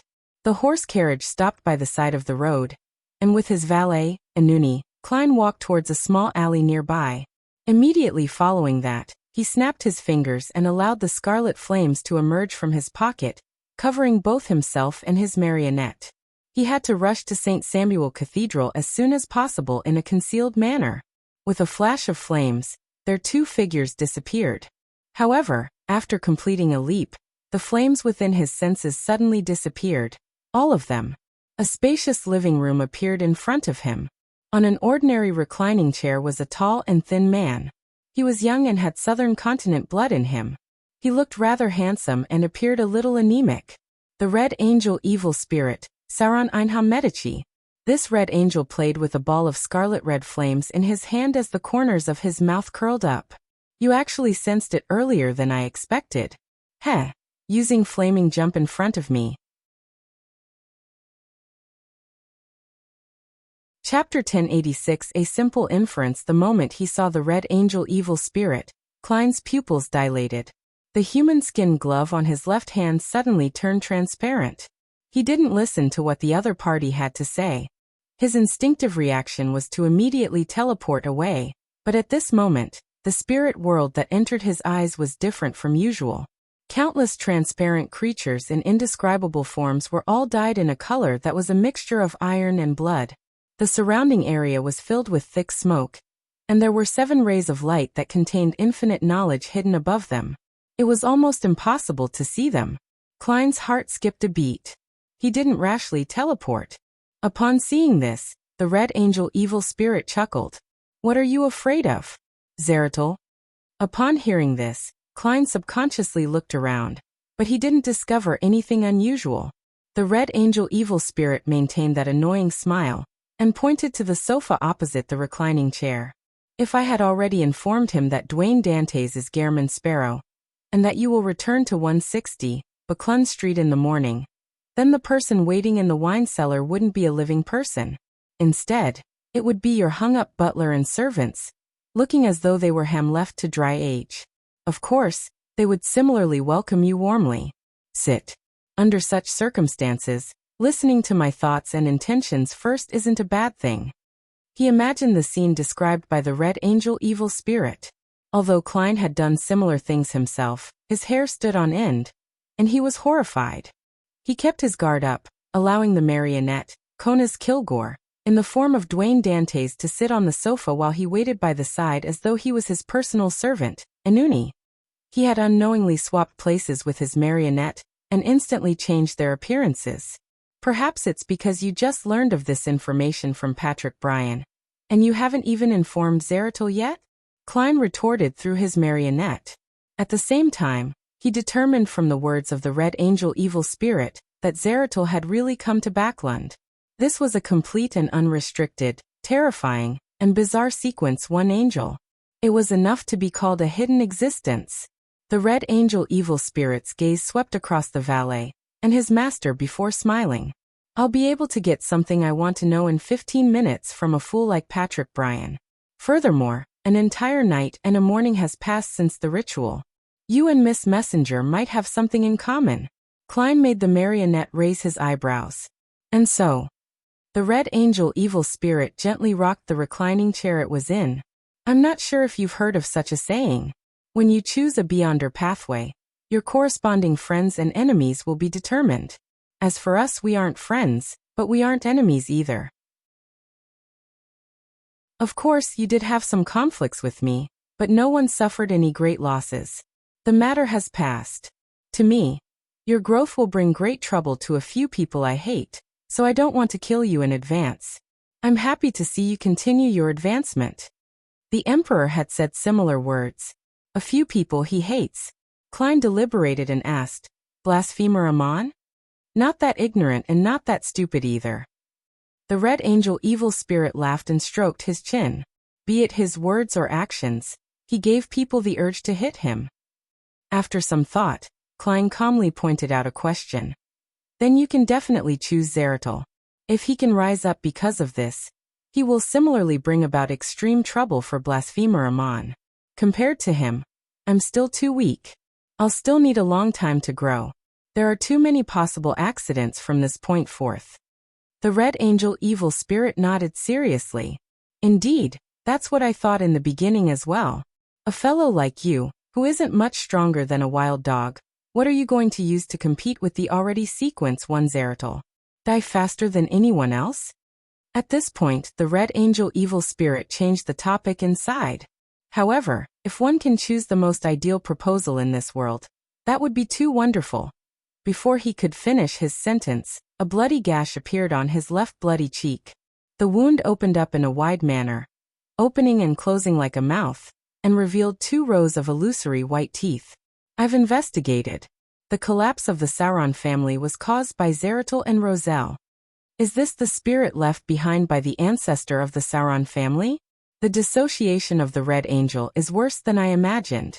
No, this isn't considered a normal split personality, but 3 people being stuffed into one body. No matter what they do, they have to first come to a unanimous decision, or there will be internal strife. Klein believed that the Red Angel evil spirit wasn't setting up a trap, but that he had no way of informing Zeratul of the relevant information. This is his weakness. I can use it in the future. Klein muttered silently before asking. Then why did you come to me? Just to say those words. The Red Angel evil spirit raised its hand to rub his left cheek, causing the mouth that appeared to slowly disappear. At the same time, he smiled and said, Aren't you investigating the lone royal family? It seems to involve a high-ranking demoness named Katarina. If you have any tracks from her, inform me before you carry out any operation. Saintess of White Katarina. Why is the Red Angel evil spirit looking for her? The Hunter Pathways Sequence 4 can cause women to become men. The Sequence 7 of the Demoness Pathway can make men into women. This should be 2 separate Beyonder pathways that can be interchanged. The Red Angel evil spirit can't find a suitable Hunter Pathway Beyonder characteristic, so it plans to jump to the Demoness Pathway? That's right. As an evil spirit, as long as he resolves his issue of survival, he can still advance using potions and characteristics. Klein was first taken aback, before he used the secrets he knew of to come up with a guess. He suddenly had a strange idea. When there are both high-sequence Beyonder characteristics of the Hunter and Demoness pathways within a body, Would the Red Angel Evil Spirit display a male form or a female form? Whoever has a higher level and is in charge decides. At that moment, the Red Angel Evil Spirit looked at Dwayne Dantes and his valet and scoffed. You have a great talent for provoking others. I haven't said anything. Klein inwardly replied in a daze. The Red Angel Evil Spirit curled his lips and said, I can guess what you're thinking, unless you admit that you're ignorant. However, this might be a good thing for them. Shut up. A bloody mouth appeared on both sides of the Red Angel Evil Spirit's cheeks. Looking at the dissociative identity disorder happening before him, Klein rationally gave up on the idea of going deeper into the topic and said, It's not impossible to inform you in advance, but the problem is how should I inform you? From his point of view, the demoness of unaging, Katerina, was a vile person. It was the same with the Red Angel Evil Spirit. It wasn't a bad thing to have them clash. The Red Angel Evil Spirit smiled and said, Of course it's by reciting my honorific name. The great god of war, the symbol of iron and blood, the ruler of chaos and strife. Pooey. The mouth on both sides of the Red Angel Evil Spirit's cheeks let out a disdainful sound, as though they didn't approve of it. This is a standard deity's honorific name.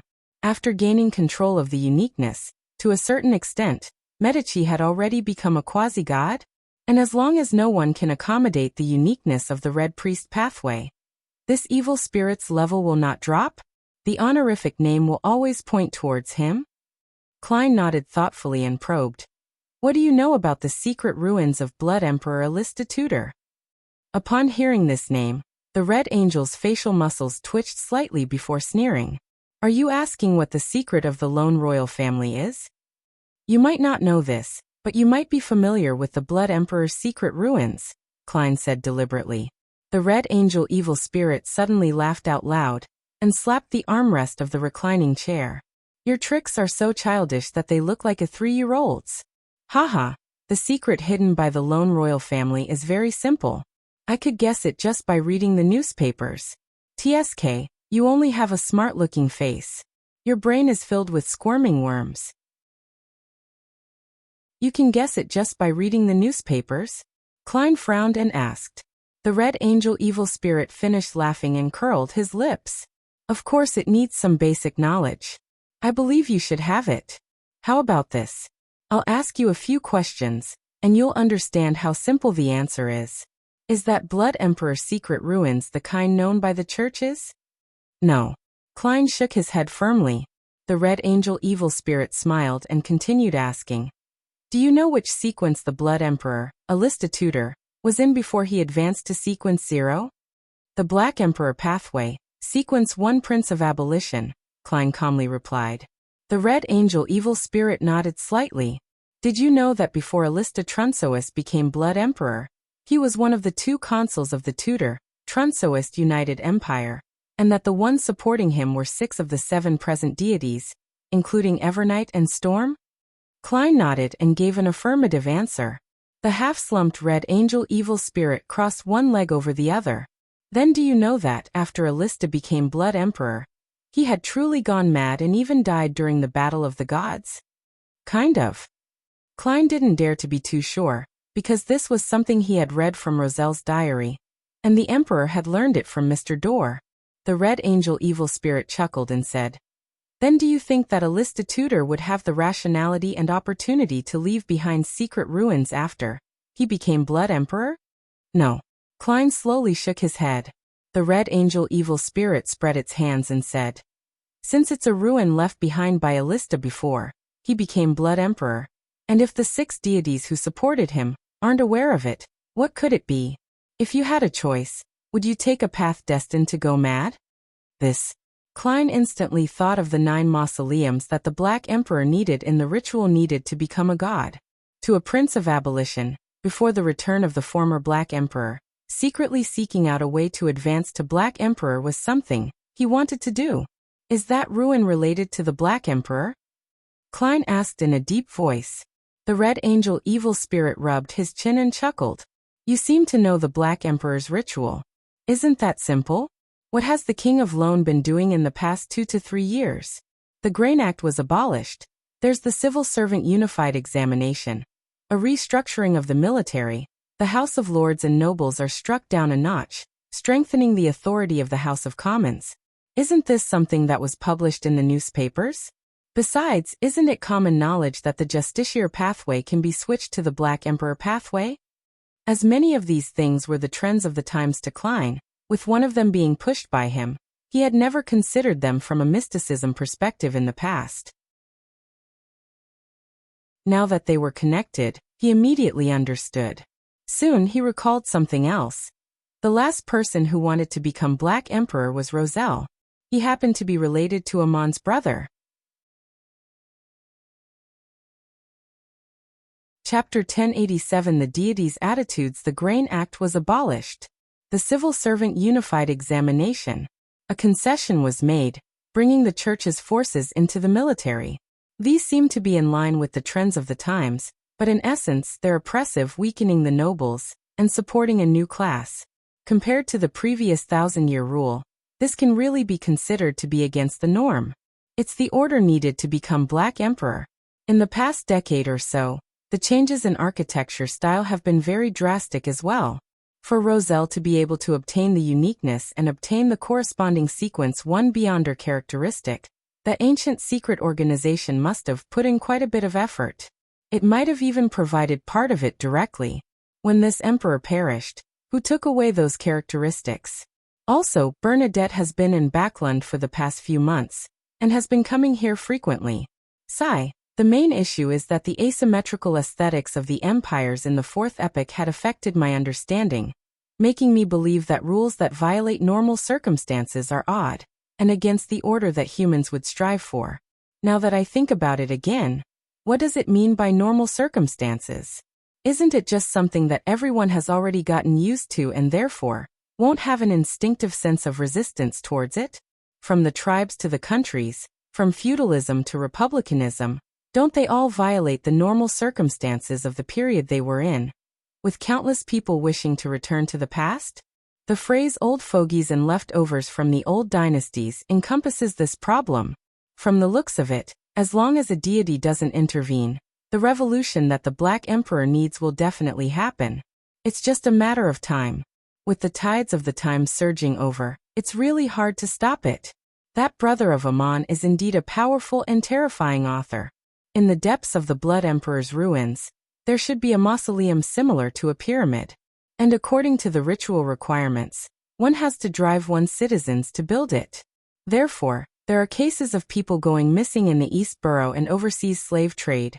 When the war develops to a certain stage, using the excuse of praying for victory, or the nation's mourning for soldiers, a huge gathering with a large number of citizens can be convened to participate in the sacrificial ritual in the various cities in the royal capital. Yes.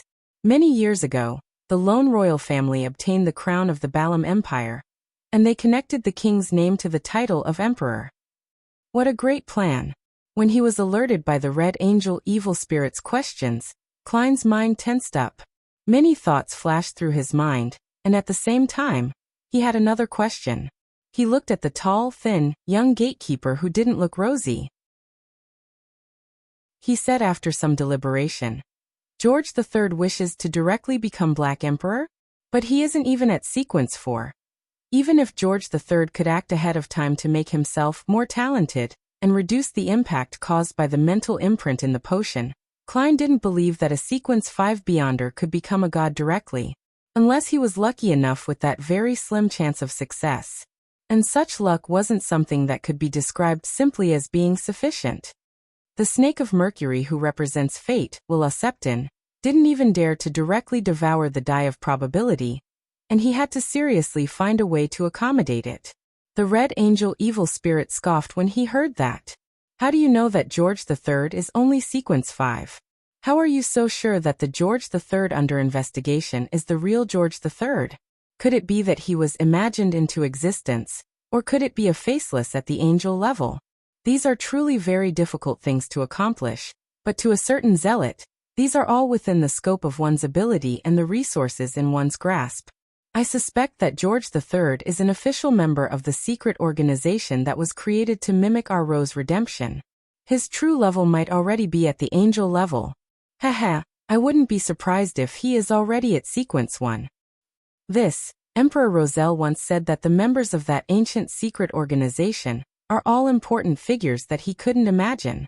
When they combine forces, other than dealing with the 7 churches, there's nothing that can't be done. This actually includes the king of a country? That's right. Later on, the emperor also became the ruler of Intis. Zealot. Is this what the Red Angel evil spirit thinks of Amon's brother? Although this is clearly a little extreme, with a strong bias, there's a certain reason for it. A nickname isn't given randomly. Klein made his marionette frown slightly. You seem to be able to see through the truth of this matter easily, but why hasn't the Church of Evernight, Storm, and Steam realized this problem? Their understanding of the Black Emperor is no less than yours. After all, the 2 churches of the Evernight and the Storm had supported the Tudor Trunsoist United Empire. The Red Angel evil spirit wore an amused expression again as he sized up Dwayne Dantes and his valet. How old are you? Why are you still so naive and childish? The 6 deities and the 6 churches are not necessarily equivalent at times. The things the 6 deities know might not be told to the angels and saints beneath them. The Red Angel evil spirit let out a chortle again when he saw that Dwayne Dantes was still frowning in confusion. Trust me, what I said and what I'll be saying next is undoubtedly a form of provocation to ruin the image of the 6 deities, but you can consider whether it's the truth. Let's put it this way. In regards to someone wanting to become the Black Emperor, the attitude of the 6 deities, the 7 deities is rather ambiguous. They often have conflicts of their own. More precisely, they are happy to see a mentally sound Black Emperor be born, but they also wish that it's one they support. Therefore, they will not give any detailed revelations to the various churches. They will only follow the normal procedure and deliver punishment if there are results to the investigation. Otherwise, they will tacitly approve of its development. Of course, during this process, we cannot eliminate the possibility that a certain existence might want to do some damage, but it will not be so direct and obvious, because it will definitely be stopped by the other deities. If it wasn't because he knew of them taking such attitudes, how could George III dare take the risk? All right, now that the war has broken out, he has overcome the crisis. He can wait for the next opportunity. At that moment, Klein thought of the news that had been leaked out during the operation launched at the Blood Emperor ruins. He was momentarily unsure if he should suspect that the upper echelons of the 3 churches had a member of the ancient secret organization, or that a certain deity had personally reminded Amon's brother. And if it were the latter, the suspect was undoubtedly not the Lord of Storms. After a moment of silence, Klein hesitantly asked, "So, as long as nothing goes wrong, George III will carry out the ritual to become a god, despite everything that he has done? And if everything goes smoothly and he survives the backlash from the potion, will he ascend to the throne of Black Emperor?" The Red Angel evil spirit replied in a relaxed tone. "Is there a problem? Why would the 7 deities?" Klein couldn't help but ask. The Red Angel evil spirit sked and said, "Do you want to know? If you want to know, I can tell you now." Just as he was about to say of course, Klein suddenly recalled the warning that Ma'am Ariana had given him. There are some things that make it easier to be infected. The more you know, both your body and soul will be infected. Once you become an angel, you can seek out the exact answer. As these thoughts flashed through his mind, Klein made his marionette smile. "Forget it then." "Very good. You nearly died out of curiosity and foolishness." The Red Angel evil spirit shook his head regretfully. He then looked out the window and said, "If there's nothing else, you may leave." "All right." Klein made the marionette stand up and raise his right hand. At this moment, the half-slumped Red Angel evil spirit suddenly asked, "I have this nagging feeling that if I had attacked you just now, you wouldn't be completely helpless, am I right?" "Of course. Why do you think I chose flaming jump instead of teleporting?" "That was to hide the burning of the paper crane in my wallet." This way, Snake of Fate Will Acceptance gaze would silently land on me. If anything happens, he would use the yesterday once more charm. To deal with an existence at your level, one can't be too careful. How could one not be careful and keep a trump card hidden? Klein didn't directly answer the Red Angel evil spirit's question. He smiled and expressed his tacit agreement. Puh! He snapped his fingers, causing scarlet flames to surge out of his pocket and envelop him. As the scarlet streams dispersed, Klein's figure disappeared in front of the Red Angel evil spirit. Backlund at Dr. Aaron Series's home in a black pram. The chubby baby rubbed his eyes and muttered silently. Backlund really isn't suitable for children to live in. 39 Backlund Street. Having done a divination, Klein saw Member of Parliament Mocked who was about to head to Westborough. Didn't you go to Mager Manor? I'm planning on letting Rihanna and Hazel hide in Moose Manor. Mocked pinched the sockets of his eyes. I wonder when this side effect will disappear.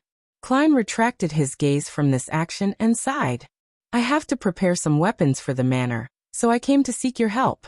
Also, if you have the means to get food, you can help me buy some. In his opinion, the low-level citizens weren't able to stock up on food because they didn't have any money at all. At most, they would stock up a few days' worths of food. Therefore, his purchase wouldn't affect them for the time being. Once the food situation worsened, he could donate more of it through Miss Audrey. Before food rationing was implemented, if Klein didn't stockpile, other rich people would do so. Furthermore, they might not donate it. No problem. Mocked agreed without any hesitation. Klein didn't ask about the price, because he had given housekeeper Tanaja a total of £5,000 for such matters. Of course, after confirming that Zeratul was in Backlund, and that Dwayne Dantes being equivalent to Gehrman Sparrow was known to the Red Angel evil spirit, he decided not to return to Mager Manor. He planned on changing his identity, so as not to affect the innocent. As for the excuse, it had been arranged by the Church of Evernight that he would perform certain tasks, and that he was unable to return for a long period of time. If there was a charity event that required his help, he gave Miss Audrey the authority to stand in his place.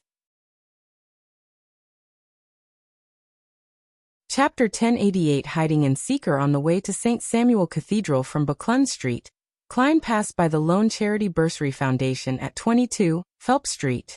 He was surprised to find that the door was still open. As the initiator and current director, he placed quite a bit of concern over this matter.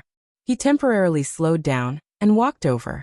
Just as he entered the door, he saw Miss Audrey walking down from the second floor with her personal maidservant, a big golden retriever, and a few staff members beside her. Good afternoon. In this situation, there doesn't seem to be a need to insist on doing anything. Klein went forward and voiced out his doubts. Audrey held the newspaper in her hand as she looked at Dwayne Dantes. Some of our beneficiaries were injured in the air raid. I just went to visit them and arranged for follow-up treatment. The noble lady's eyes were slightly red, as though she had seen all sorts of heart-wrenching scenes in the hospital. May the goddess bless them. Klein came to a realization and drew a crimson moon on his chest. He took the opportunity to say the idea that he had come up with long ago. I plan to donate some more money to buy food, medicine, and medical equipment for the foundation. In this man-made disaster, we can do more things. A brilliant idea. Those who are suffering will be grateful to you from the bottom of their hearts, Mr. Dantes. Audrey tapped her chest 4 times in a fluid motion. There was obvious joy and pity in her eyes. I will do my best as well. She didn't want to just donate money, but to spearhead certain matters. Klein nodded. You don't have to praise me. At times like these, I only did what I should do. Apart from donating funds, I will also donate food. All of you can discuss this directly with my butler, Walter. Yes, Miss Audrey, I can write a letter of authorization to you now so that you can use my name to transfer the resources of Mager Manor.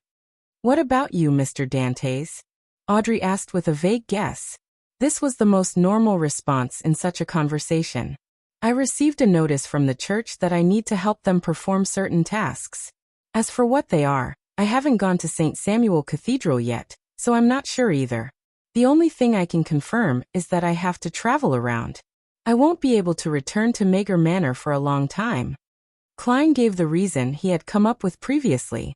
Miss Audrey, during this period of time at the Foundation, I have come to understand your character and ability. Your background and standing also determine your visions and style. Handing these matters to you is the best solution I can come up with. Klein didn't expect his lies to fool a senior spectator. He only wanted to deceive the people around justice. Oh, these people didn't include the dog. Does Mr. World want to temporarily give up on his identity as Dwayne Dantes, so that he can perform certain matters in secret? Feeling enlightened, Audrey pretended to think. After a few seconds of silence, she said, "With the current situation, I can't refuse such a request." Klein secretly heaved a sigh of relief. He immediately got his personal servant, Anuni, to go upstairs to get a piece of paper and a pen.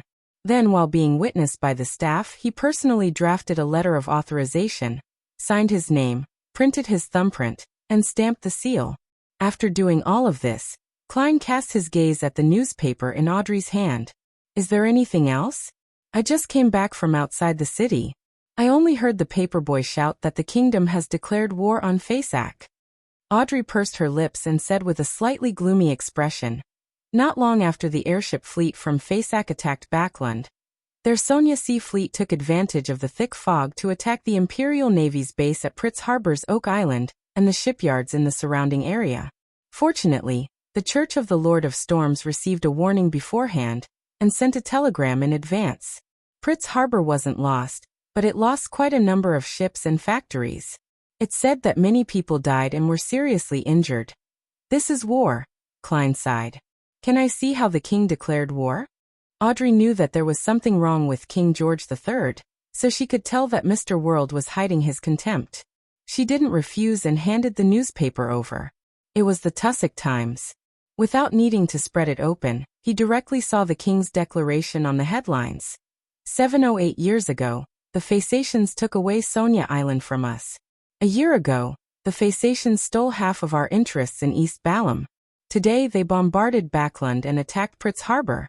Many Loanese were killed and injured, and their blood has stained the ground. There's no way for us to back down any further. We can only be bullied again and again by the Phasacians if we back off. If we continue retreating, we will lose all our interests overseas. Large amounts of our products will not be sold. Countless workers will lose their jobs, and even more peasants will go bankrupt. Everything from the past and now states that justice is in our hands, and we have enough strength to seize complete victory. Everyone, I, your Emperor, George III, represent the Parliament and the kingdom's government to declare war on Faceac. Unless they raise the white flag and surrender, we will never stop advancing. Advance, we shall take back Sonia Island. Advance, we shall conquer St. Millum. Victory will definitely belong to us. The gods will be with us." Klein quickly browsed through it and used his clown ability to stop his lips from curling up. He then returned the Tussock Times to Audrey. He took off his hat and bowed. "I'll leave the rest to you. I will, please rest assured." Audrey held the letter of authorization and newspapers and bowed.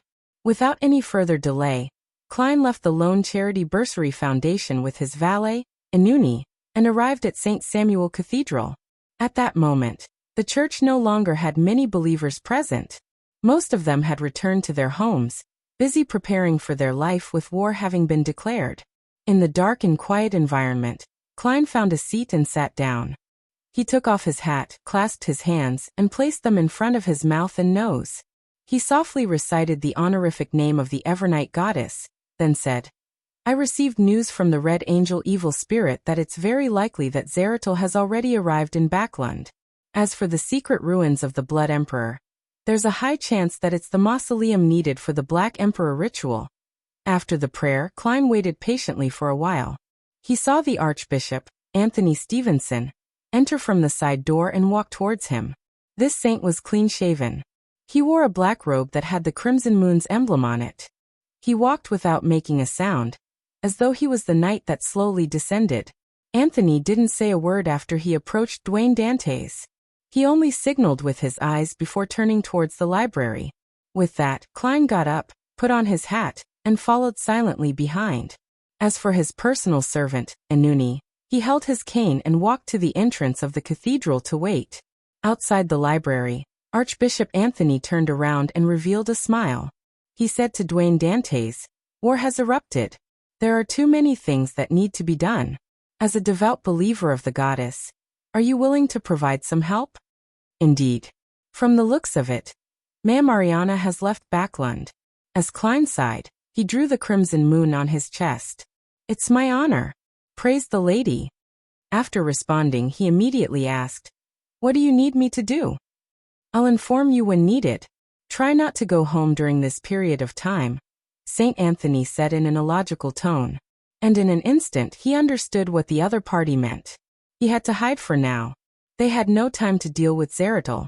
At most, they could provide him protection within a certain range. Just as I thought, the goddess is digesting the uniqueness of the death pathway. She will not be able to do a divine descent for a long period of time.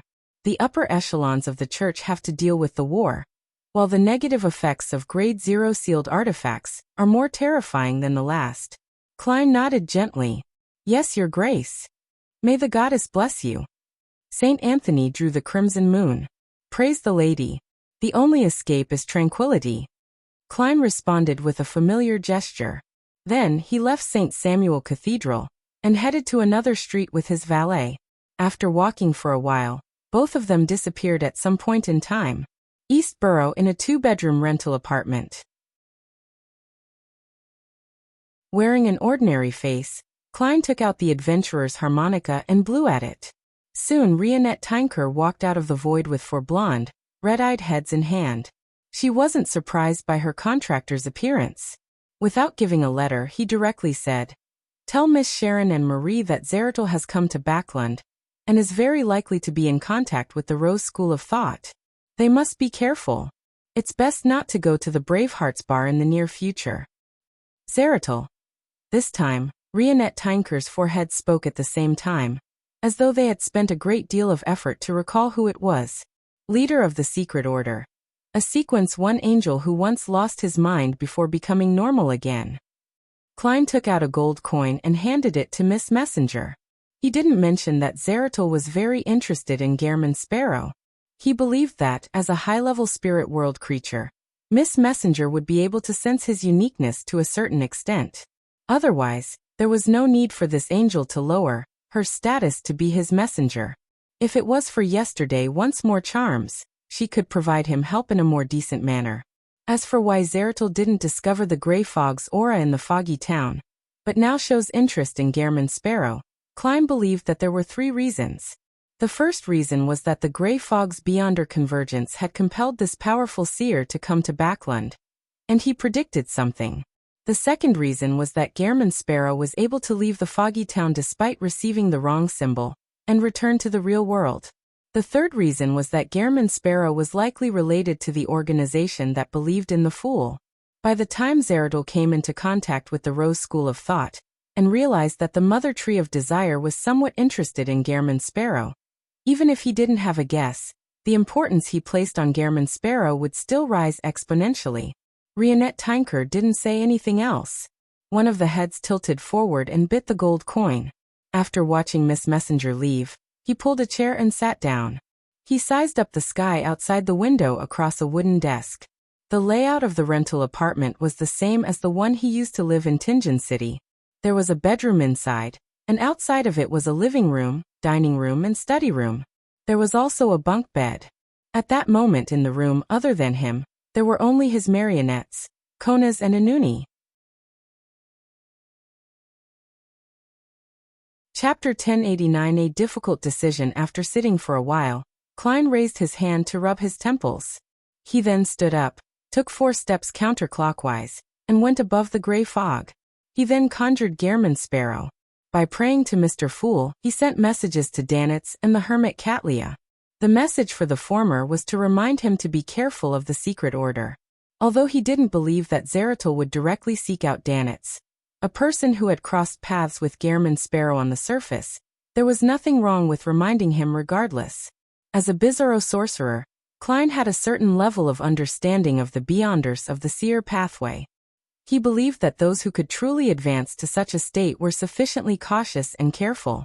This didn't exclude certain oddities and exceptions, but it definitely didn't exclude Zeratul, who was at Sequence 1.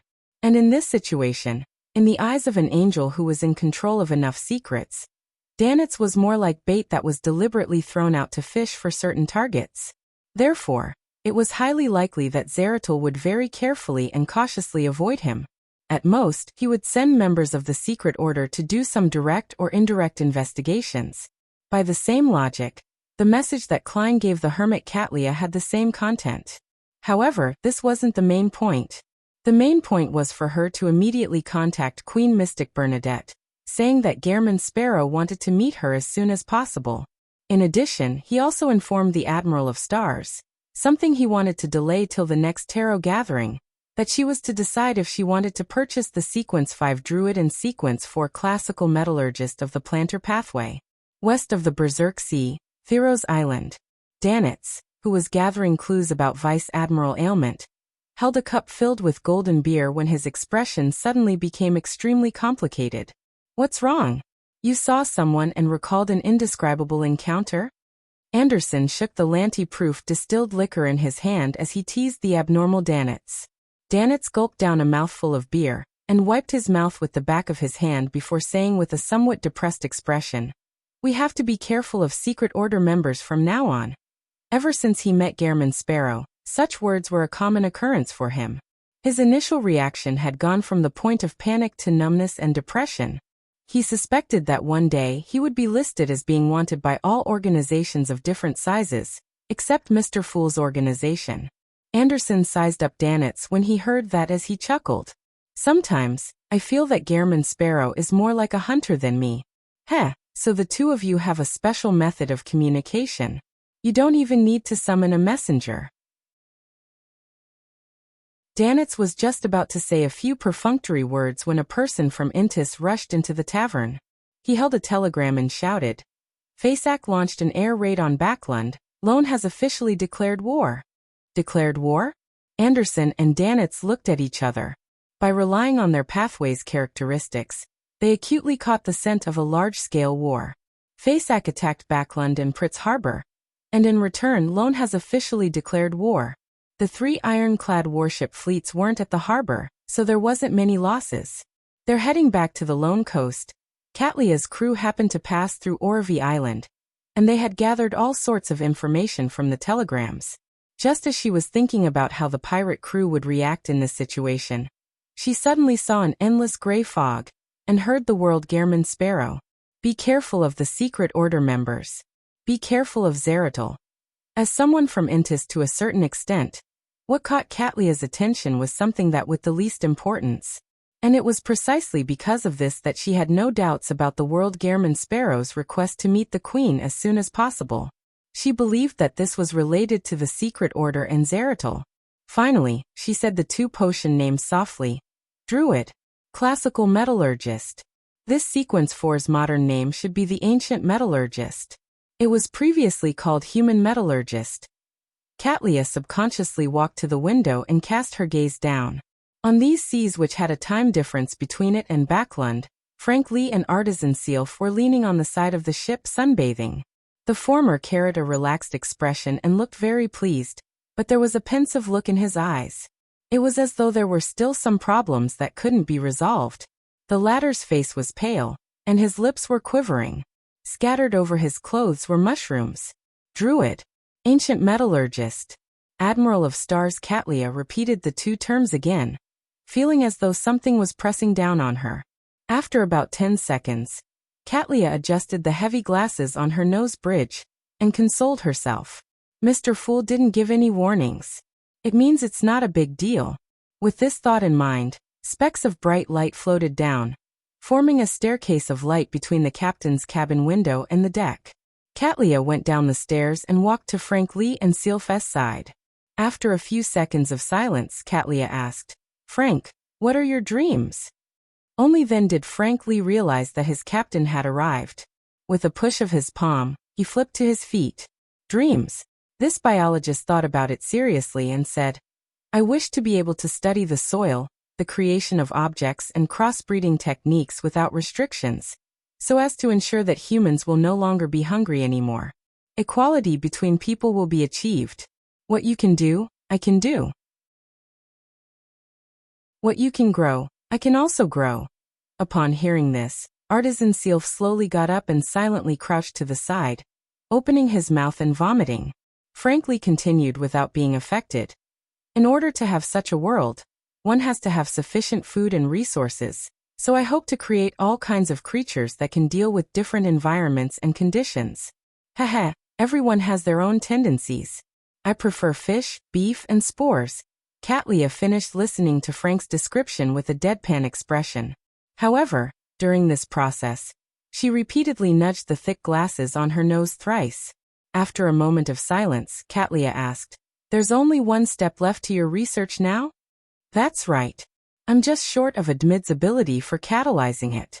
If I can underscore to get the formula, I underscore him. Help me make the druid beyonder characteristic I have into a mystical item," Frank answered frankly. "No, I won't help you. You devil." The silently vomiting artisan Sealf raised his head and shouted anxiously. Katlia watched this scene quietly. With a flip of her hand, she produced a gold coin. Ding. The gold coin flipped up before landing in Katlia's palm, heads facing up. "I have the druid potion formula. It's from Gairman Sparrow, 5,000 pounds, Katlia explained in detail, as though she was deliberately telling artisan Sealf, informing him who the true murderer was. A look of pure joy immediately appeared in Frank Lee's eyes. He really is a swell guy. Captain, I've only saved up to 3,000 pounds. Can you lend me 2,000 pounds? Most of his previous savings had been used to buy the druid beyonder characteristic, and he had even sold some of his items. Katlia fell silent once again. A few seconds later, she nodded while Frank Lee's expectant eyes were on her. Okay.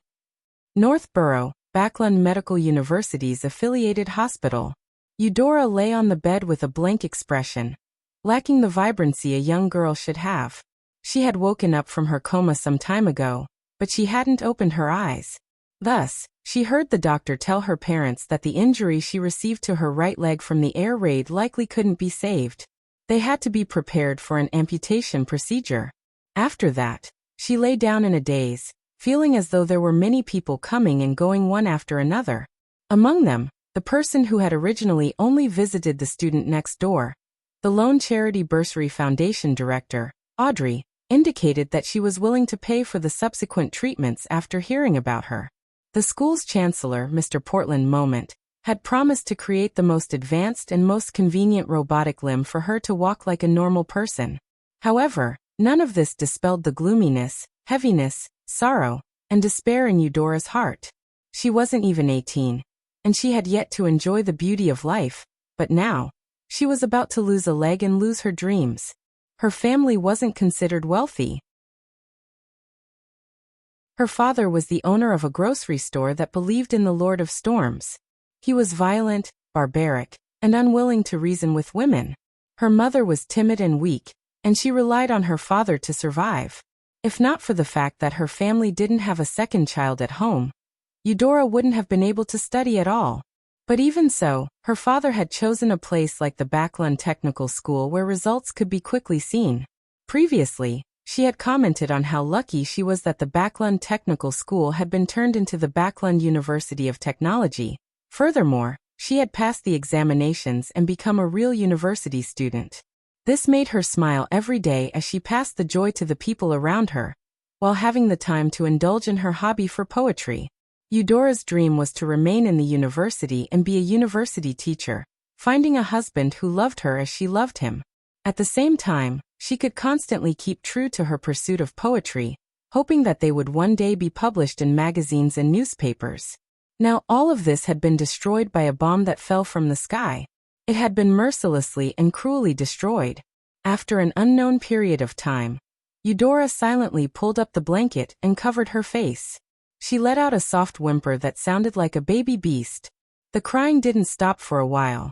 After a while, Eudora suddenly lifted the blanket and saw a black figure standing by her bed. Half of the black figure's face was covered by mushrooms, while the other half was covered in weeds. In the black figure's hand was a wooden cane. Eudora couldn't even scream. She felt like her heart was about to burst out of her chest. The black figure touched her with the tip of the cane. Eudora felt her heart return to normal while her right leg felt cold, as though she could feel her leg again. When she looked at the bedside again, the black figure wasn't there anymore. In her daze, Eudora moved her right leg and realized that it wasn't painful at all. It was as if she had never been hurt before. She pulled up the blanket again and covered her face. A few seconds later, there was a sound of disbelief under the blanket. It was filled with fear, but it was also mixed with crying that were tears of joy. Chapter 1090 Haunted Tales Nighttime, Pritz Harbor, in a cemetery in the suburbs. The people who died in the airship bombings had been brought here. The priests and bishops of the 3 churches were busy comforting the souls of the dead to prevent any anomalies from happening. In that short day, many wives lost their husbands, many children lost their mothers, and many families were down to a single person. Some of them loitered in the cemetery, some silent, others sobbing. Some even wept until they fainted. Wearing an ordinary-looking face, Klein stood among them and watched everything without saying a word. It was as if he had recalled the funeral he had attended before. While it was dark, he had just used life's cane to treat the injured in Backlund and Pritz Harbor's various hospitals, victims of the air raid. He had also left behind a strange and horrifying urban myth to help him further digest the bizarro sorcerer potion. And he knew that, once such haunted tales spread like wildfire, Zeratul, who was in Backlund, would immediately be able to understand what was going on. He would send his marionettes to monitor the corresponding areas. Hence, before the news spread, he relied on teleporting to travel to all the hospitals in Backlund and Pritz Harbor, leaving behind all sorts of horror stories to treat patients with severe illnesses. When this matter spread, he believed that he would receive a great deal of feedback, allowing him to take a firm and huge step in the direction of completely digesting the potion. However, Klein didn't stop there. The existence of a conspiracy created by the Red Angel evil spirit, and the fact that Zeratul was in Backlund, was like a guillotine hanging above his head, urging him to continue searching for opportunities. Hence, he came here to witness the grief of the ordinary citizens. After a moment of silence, Klein retracted his gaze and turned to leave the cemetery. After arriving at an empty spot, his left glove quickly turned dark blue, and slippery fish scales grew out. With a whoosh, the wind swept over, and Klein flew up into the air towards the harbor. In the sea beyond the land, the Sonia Sea fleet from the Fasak Empire was quietly waiting. It was as if they were prepared to launch another bombardment after daybreak, destroying the rest of the shipyards. Soon, Klein arrived above the harbor ruins and looked at the faint flames in the dark night. At the same time, his 2 marionettes had used flaming jump to rush over from the ground, splitting up into different hidden locations. From what he had heard and seen, Klein didn't have any doubts or feelings towards what he was about to do. However, he was still confused. Taking revenge on the invaders was a legitimate matter, but if he were to seriously injure the Fasak fleet, the happiest person would be the Lone King, George III, the true mastermind behind all of this, one of the culprits who had pushed for war. There are too many principles in this world, but only those who have truly experienced it will realize that there are times when doing nothing is the correct path. It will fill one's heart with conflict. With a sigh, Klein turned his attention to the information he had received from the Hanged Man. The commander of the Sonia Sea fleet from the Fasak Empire was Admiral Igor Einhorn. He was a demigod from the royal family, currently a sequence for Iron-Blooded Knight of the Red Priest pathway. Through this information, together with the contents of the Red Priest card, more key points surfaced in Klein's mind. Iron-Blooded Knight can make women turn into men, and also make them have courage that is comparable to steel. Not only can they control multiple types of flames, but they're also masters in this domain. They can even turn their own flames into steel. On the Nepos, the flagship of the Fasak Empire's Sonia Sea fleet, a burly man with a thick beard more than 2 meters tall, Igor Einhorn, was sitting behind a desk. As he drank Sonia blood wine, he pondered over what to do next. After daybreak, Lone's airship crew will definitely attack. Their Pritz ironclad warship and the corresponding fleet will return soon. If they continue staying here, I'll be left in a passive situation. Although I'm an iron-blooded knight, allowing the entire fleet's power to gather onto me while distributing the damage, the commanding officer of the ironclad warship is most likely a demigod of the Arbiter pathway, or they have the corresponding Grade 1 sealed artifact, so it won't be easy to deal with them. If I'm not careful, They might be able to make use of the advantage of their fleet's speed and armaments. Retreating is the best option. After that, we'll continue attacking the coastal ports while the lone navy is damaged.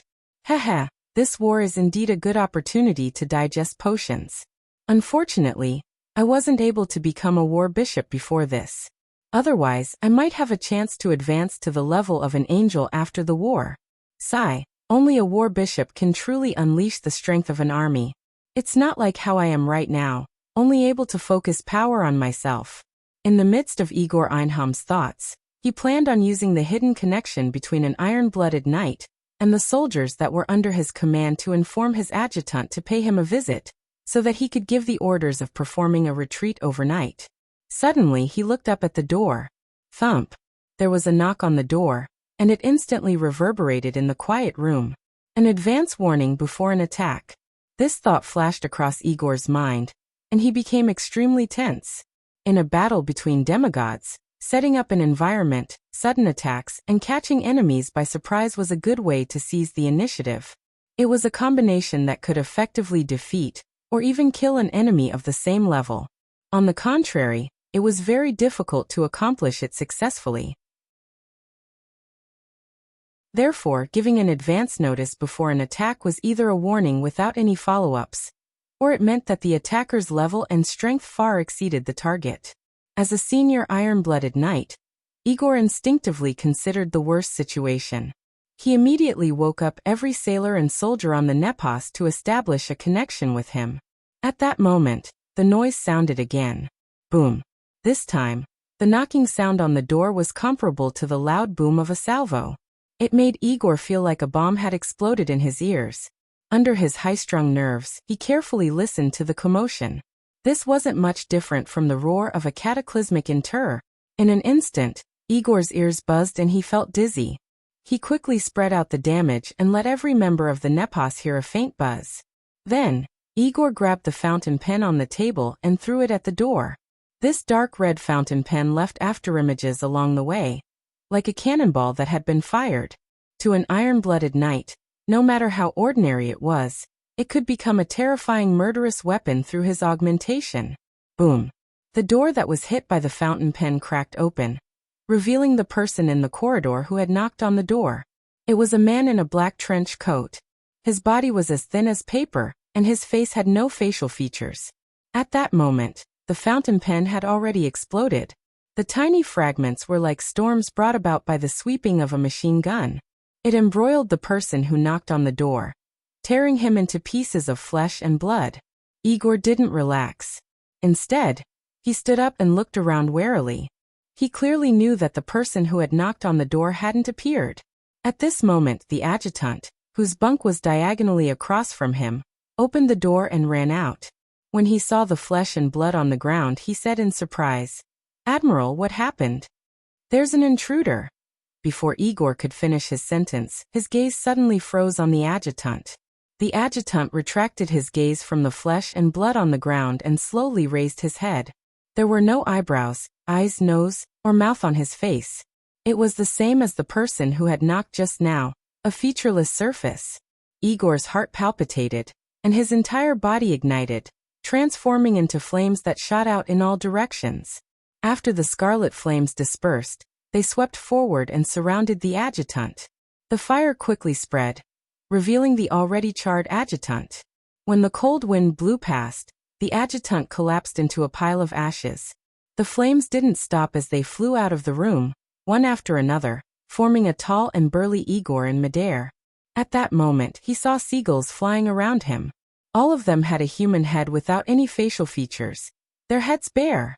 Igor let out a secret grunt as a blazing flame surrounded him before he sent towards the strange seagulls at high speeds. At that moment, he heard the sound of metal rubbing against each other, and immediately looked over with the help of the soldiers. When he saw this, his body suddenly turned cold. He couldn't help but feel a sense of horror. On one of the ships on the other sail-powered battleship of the Sonia Sea Fleet, the cannons seemed to come alive and had a life of their own. They turned around and aimed into the air. As for the cannonballs, they actively leaped into the cannons. Boom, boom, boom. The moment these shells were fired, They were struck by fireballs that followed different trajectories, exploding prematurely mid-flight. Seizing this opportunity, Igor quickly recited the honorific name of the highest commander in the Sonia Sea Theater, a weather warlock from the royal family, the ruler of the fog of the battlefield, the symbol of weather flux, the totem of the storm and lightning, the great Awatoma Einhorn. This was also the reason why it was difficult to kill a demigod of the same level when an advanced warning was given. They could always find an opportunity to seek help. Of course, the main goal of the attacker, Klein, was to create a bizarre scene to scare a demigod and help him digest his potion. He had no intention of completing the hunt. Upon seeing this, he hid beneath the water. Having achieved his goal, he immediately got Konas and Inuni to swap locations over to him and teleport away with them. As for Igor, he didn't let his guard down. He remained extremely tense and guarded against any possible attacks. Only when the angel responded did he truly heave a sigh of relief. Following that, Igor didn't let the fleet stay any longer. He abandoned the sail-powered battleship that had turned into an urban myth, and he left those waters. After a while, a seagull flew over and landed on the sail-powered battleship that had regained its silence. The seagull had obvious dark eye circles. It looked around and said in the language of humans, "I can smell the aura of a seer demigod."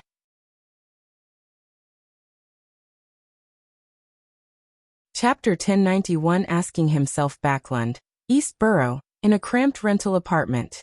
Wearing a rather thick jacket, Klein stood behind a desk and looked at the glass window in front of him. He carefully sensed the speed at which the Bizarro Sorcerer potion was being digested. It's really fast. It's even more than the first 3 months of my digestion combined. However, there's nothing I can do about it. Before I received Life's Cane, I couldn't provide sufficient treatment. I have to make sure that the heart of the target can withstand the fright they experience, so as a result, I wasn't able to go to the hospital to create an urban similarly. If it wasn't for the fact that a war broke out, it would be rather difficult to find other demigods. Those whose whereabouts that I can confirm are mostly on their own home ground. To secretly invade and create a bizarre sense of horror will involve turning innocents into marionettes. Even if there's no other choice, I wouldn't have considered it. Klein shifted his attention away from himself and sighed silently. He then repeated a word in his mind: war. At this moment, the street lamps in the distance were lit up. East Borough was pitch black with the occasional policeman patrolling the streets with lanterns. In the past, these policemen wouldn't have been so enthusiastic. Now that the war had broken out, they had to carry out the corresponding curfew orders to ensure that there was order and security. War. Klein repeated the word softly again, and in a daze, he saw a part of the ending. The lone king, George III, has finally broken through the shackles. He's no longer worried that any of the 7 deities will strongly object to his apotheosis. He can officially push for the various rituals needed of Black Emperor. What follows will depend on himself, or should I say himself. As long as he can withstand the impact of the potion, and as long as he can maintain his rationality, he would be able to ascend to the divine throne and advance to sequence 0. The Einhorn family of Faceac used this war that can embroil the entire world to allow its key members to significantly digest their potions, and without much difficulty, they can prepare the corresponding rituals, and allow their family's overall strength to be enhanced. As for Amon's brother, he can consume the potion during these tumultuous times and experience a transformation to become a visionary, allowing this world to have another true god. As Klein's thoughts drifted, a question suddenly popped up in his mind. Can I accept such an outcome? Can I accept such an outcome? Klein opened his mouth and slowly closed it. Everything he saw seemed to pass through the limitations of time and space before returning to another place. It was the extremely thick, slightly pungent, cold, and moist smog which was yellow and slightly iron-black in color which had permeated through the entirety of Backlund. It was the tramps who were suffering from ailments, hunger, pain, and cold before being pushed to the brink of death. He was also struggling to survive. For the sake of food, he pushed himself with all his might, not daring to slack off at all. Finally, he saw the light of life. He bought his long-awaited ham, but in the hazy smog, he fell to the ground and never got up again. She was a hardworking widow. In order to survive and to provide for her 2 children, she had abandoned all her dignity and made herself a shrew that spewed vulgarities. With pain-ridden joints that suffered repeatedly from the invasion of the humidity on a daily basis, she supported a roof that could block out the elements. However, the roof had collapsed in the great smog. The child she wanted to protect had died in her arms. It was a young girl who yearned to study and fantasized about a bright future. She doted on her mother and her younger sister, working hard in the room that was filled with moisture, always carrying that tiny bit of hope. However, after the great smog, she was no longer able to see the future she longed for. It was a girl who desperately took in knowledge under the care of her mother and elder sister. She had gone through too much suffering, and she walked out of her predicament one step at a time, hoping to improve herself. She hoped that her mother and sister wouldn't tire themselves out anymore, and that she would have a chance to let her family of 3 to live an ideal life. However, all of this ultimately shattered. In that terrifying smog, this girl was left alone. No matter how much pain or joy she felt, she was no longer able to share it with her mother and sister. That fantasy of her family life never appeared, nor would it ever appear again. They were living beings that fell to the ground like straw, one family after another, one human after another. They would never be able to erase the pain in their bones. It was a student who clearly had a bright future, but only half of his body was left, his intestines splattered all over the ground. They were children who returned home from school, only to suddenly realize that they had lost their parents and had become orphans. It was the pain of writhing on the ground while crawling with great difficulty. He was an ordinary person who wanted to approach the future, but was powerless to swallow his last breath. It was the people in the cemetery who were so silent that it made one's heart ache, or those who cried until they fainted several times. It was a land stained with blood. It was the air filled with gunpowder. They were cold and ruthless shells. And for the mastermind behind all of this, the greatest murderer, he would step up to the divine throne over piles of corpses, only to receive cheers and escape his mortal coils. Can you accept such a development? Can you accept such an arrangement? Can you accept such an outcome? After a moment of silence, Klein suddenly spoke with a deep voice. No, I can't. This voice immediately echoed in the room. It was layered and interlinked. No, I don't accept it. There were still lingering echoes in his ears as the corners of his mouth curled up. Klein gave a self-deprecating laugh. The 7 deities already tacitly accepted it. What meaning is there even if you don't accept it? Once again he fell silent. After a long while, he finally exhaled and said to himself with a calm expression, even if it's meaningless, some things still ought to be done. In this world, how could there be many things that were guaranteed to succeed? That they were of value and be of use? The corners of Klein's mouth curled up. He looked away, turned around, and entered the room inside the rental flat. Although he had already made up his mind, he had no intention of doing it rashly. With his current level and status, no matter how hard he tried, it would be difficult for him to affect George Ill's matters. Other than throwing away his life, there wouldn't be any other outcome. Furthermore, if this resulted in chaos in the Lone Kingdom during a critical period of the war, resulting in the invasion of the Fasak army, then the deaths and injuries of the innocent would only be 10 times, or even 100 times worse than the great smog of Backlund. All I can do now is make preparations. On the one hand, I have to improve myself. On the other hand, I have to make more preparations and patiently wait for an opportunity. Klein muttered silently to himself. He found a black sticky blob and split it into 2 before smearing 1/2 uniformly on a mirror. This was a way to contact Demoness Trissy. However, when all the black objects disappeared, there was still no abnormality in the mirror. There's no response. After being frightened by an angel like Miss Messenger, Trissy has already decided not to have any contact with Gehrman Sparrow. Klein sighed and walked to the bed to sit down. His thoughts quickly shifted to the reason why the Demoness sect had helped King George III. One of them is that the demonesses need a catastrophe to digest the potion and hold a ritual. The other is that George III has made a promise to them. He promised them that they could openly spread their religion. No, this should be something that the 7 deities wouldn't allow. Even if the Black Emperor is a sequence 0, and with the primordial Demoness and the true creator, they wouldn't be able to fight against the Seven Deity Alliance. Of course, after this war, the existence of an alliance between the seven deities is itself a question.